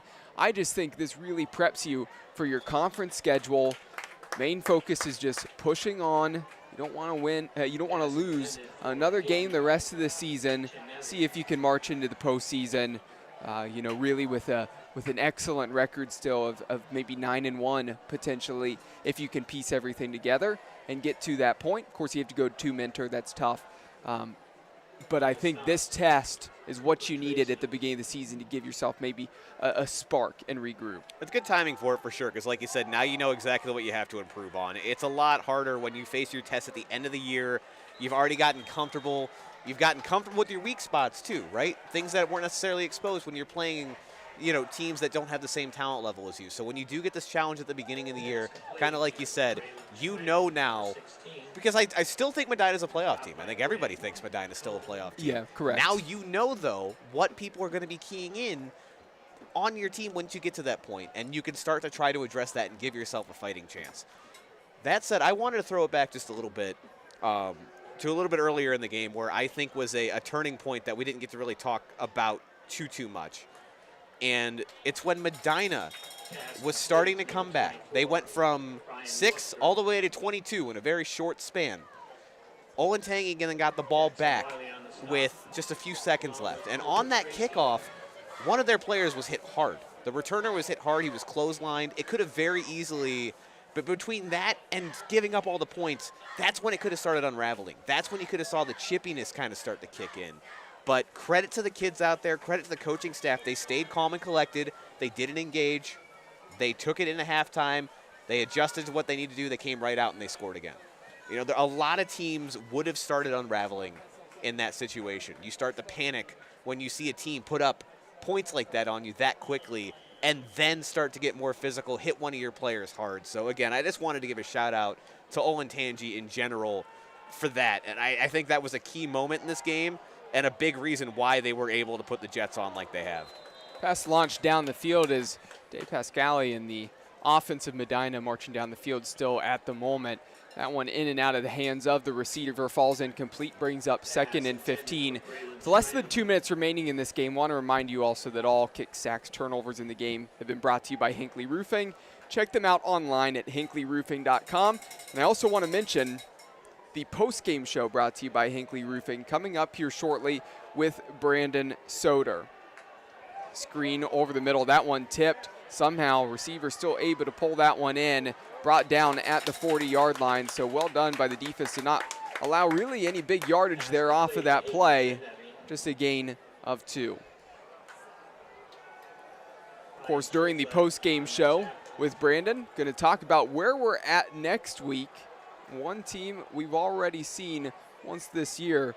The other one we haven't seen yet this season, but we have a good time going to their place and covering that. I'll let Brandon do the unveiling of Week 3 a little bit later.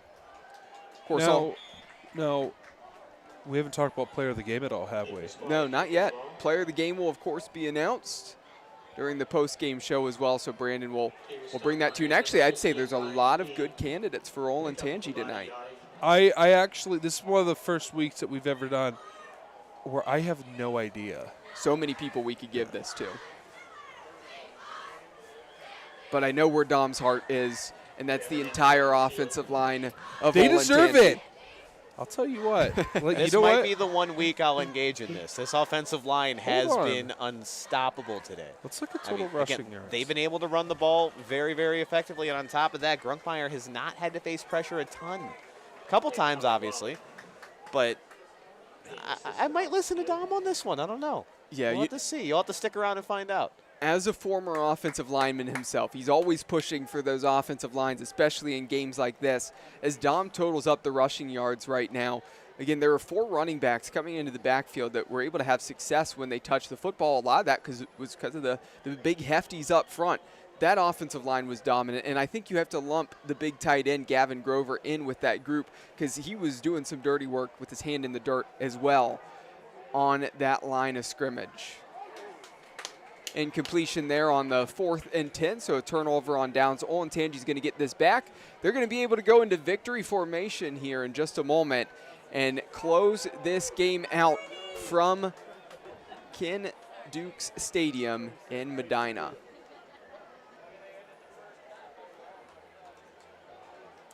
Again, want to remind everybody as well, mentioned it earlier, pay attention here on our YouTube channel for some highlight videos from a couple other games around Northeast Ohio this weekend.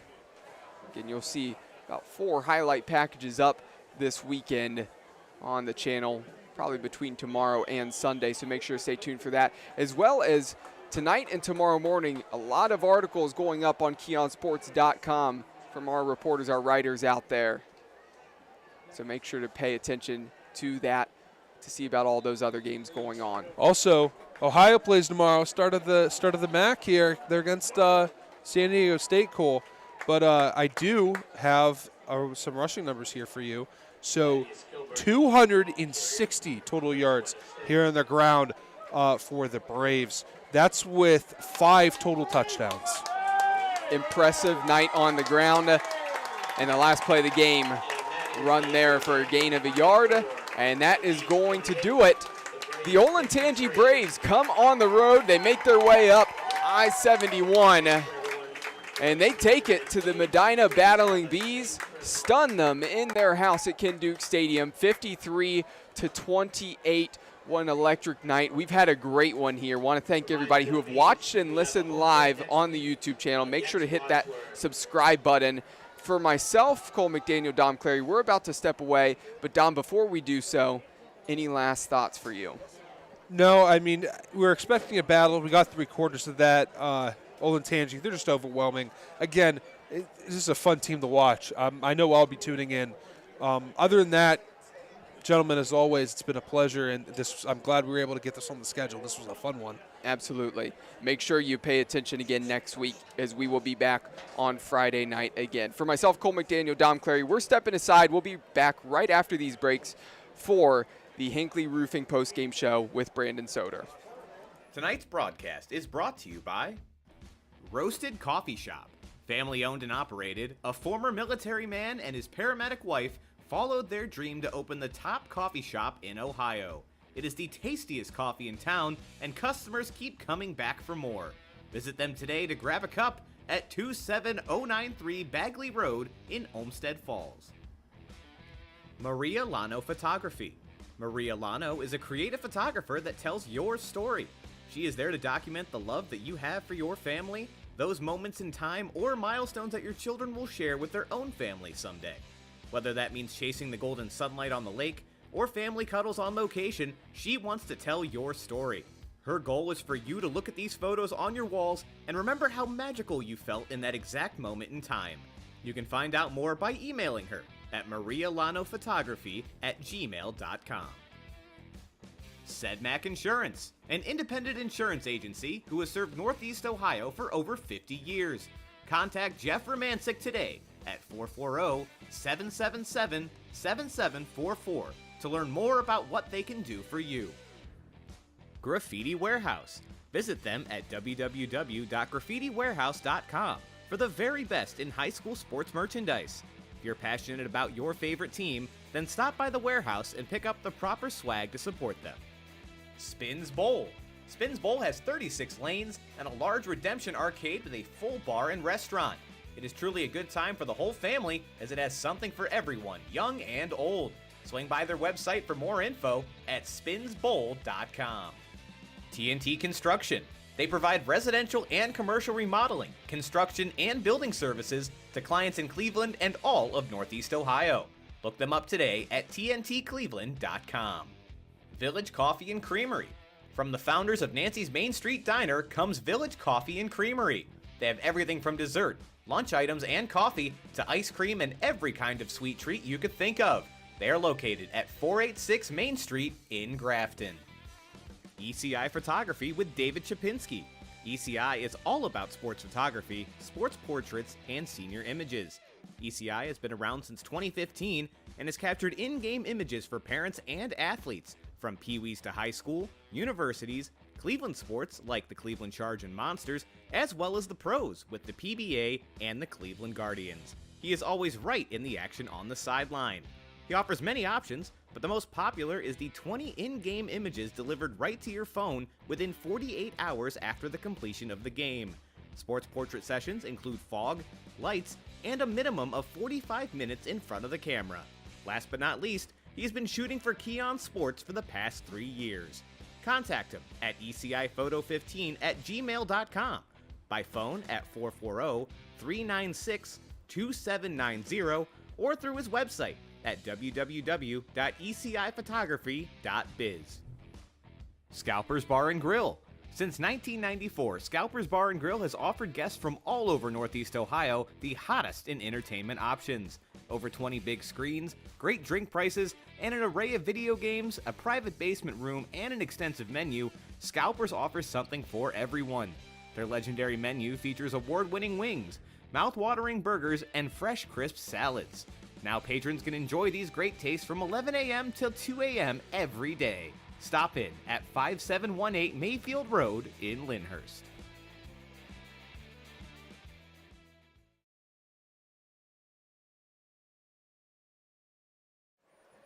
And welcome into the Hinckley Roofing post-game show. I am your host, Brandon Soder. Guys, if you stuck with us, you saw a fun one tonight. Olentangy coming up into Northeast Ohio and putting it to the Medina Battling Bees. Final score here, 53-28. Looked like it was going to be closer than it ended up being. Olentangy came out strong. They were up 22-6 early in this one. Then all of a sudden, just a few minutes left to go in the first half, Medina came storming back, brought it to within 2. But then after that, Olentangy came right out, continued to run their offense, pounding the ball, not even really having to go to their star recruit quarterback in Grunkmeyer just had their way with the Medina defensive line tonight. And as you can see, the final score 53-28 put a definite stamp on things, and Olentangy is going to be a very fun team to watch. And speaking of, we have to name our Hinckley Roofing player of the game, and much to Dom's happiness, and I don't think you're going to get a lot of people to disagree tonight, it is the entire offensive line of the Olentangy Braves. And we want to make sure, too, that we include Gavin Broker in that, the tight end. He was absolutely instrumental tonight setting up the edge for the running back. So the unit in general was absolutely amazing. Host of running backs a part of that as well. But 260 yards on the ground, 5 total touchdowns. That offensive line, the absolute star of the show today for Olentangy. A couple more things for you guys. Week 3. Make sure you're sticking with us and subscribing to the YouTube channel. As Cole teased before, we have North Ridgeville once again. We had them week 1 with an impressive win over North Olmsted. They will be traveling to North Royalton to take on the Bears, another team that we are very familiar with. And folks, if you happen to be watching this and you are a fan of the Medina Battling Bees, not the last time you will see them on Keon Sports this year. So make sure that you stick around. Next time you're going to see them, week 5, Brunswick is going to travel into Medina to take on the Bees. A couple more quick things before we get out of here, guys. If you're a high school sports fan, high school football fan, which obviously you are if you're watching this right now, there is one place for you to go to get all of the Northeast Ohio football scores, and that is KeonSports.com. Before, you had to go on Google and check a bunch of different news outlets and Max Preps and all of these places that have incomplete information to try to figure out what the full picture looks like for high school football. You don't have to do that anymore. Keon Sports, we have 20, 25 games covered every week, whether that's in broadcast form, in photography, in videography, in written articles. We have it completely covered. So make sure you go over to KeonSports.com for all of that. Twitter as well, at SportsKey1. We're going to have all those articles tweeted out and shared there as well. And then, of course, as I mentioned, the YouTube channel. Subscribe, get notified. If you are a Northeast Ohio football fan, we will be covering your team at some point. We are all over the map. There's a ton of great talent around here, and we're going to make sure to hit it, week after week. So that pretty much does it here for us, though, folks. Again, your final score, the Olentangy Braves 53, the Medina Battling Bees 28. We will see you next week in North Royalton as they host North Ridgeville. But until then, folks, all enjoy the rest of your night. We'll see you then.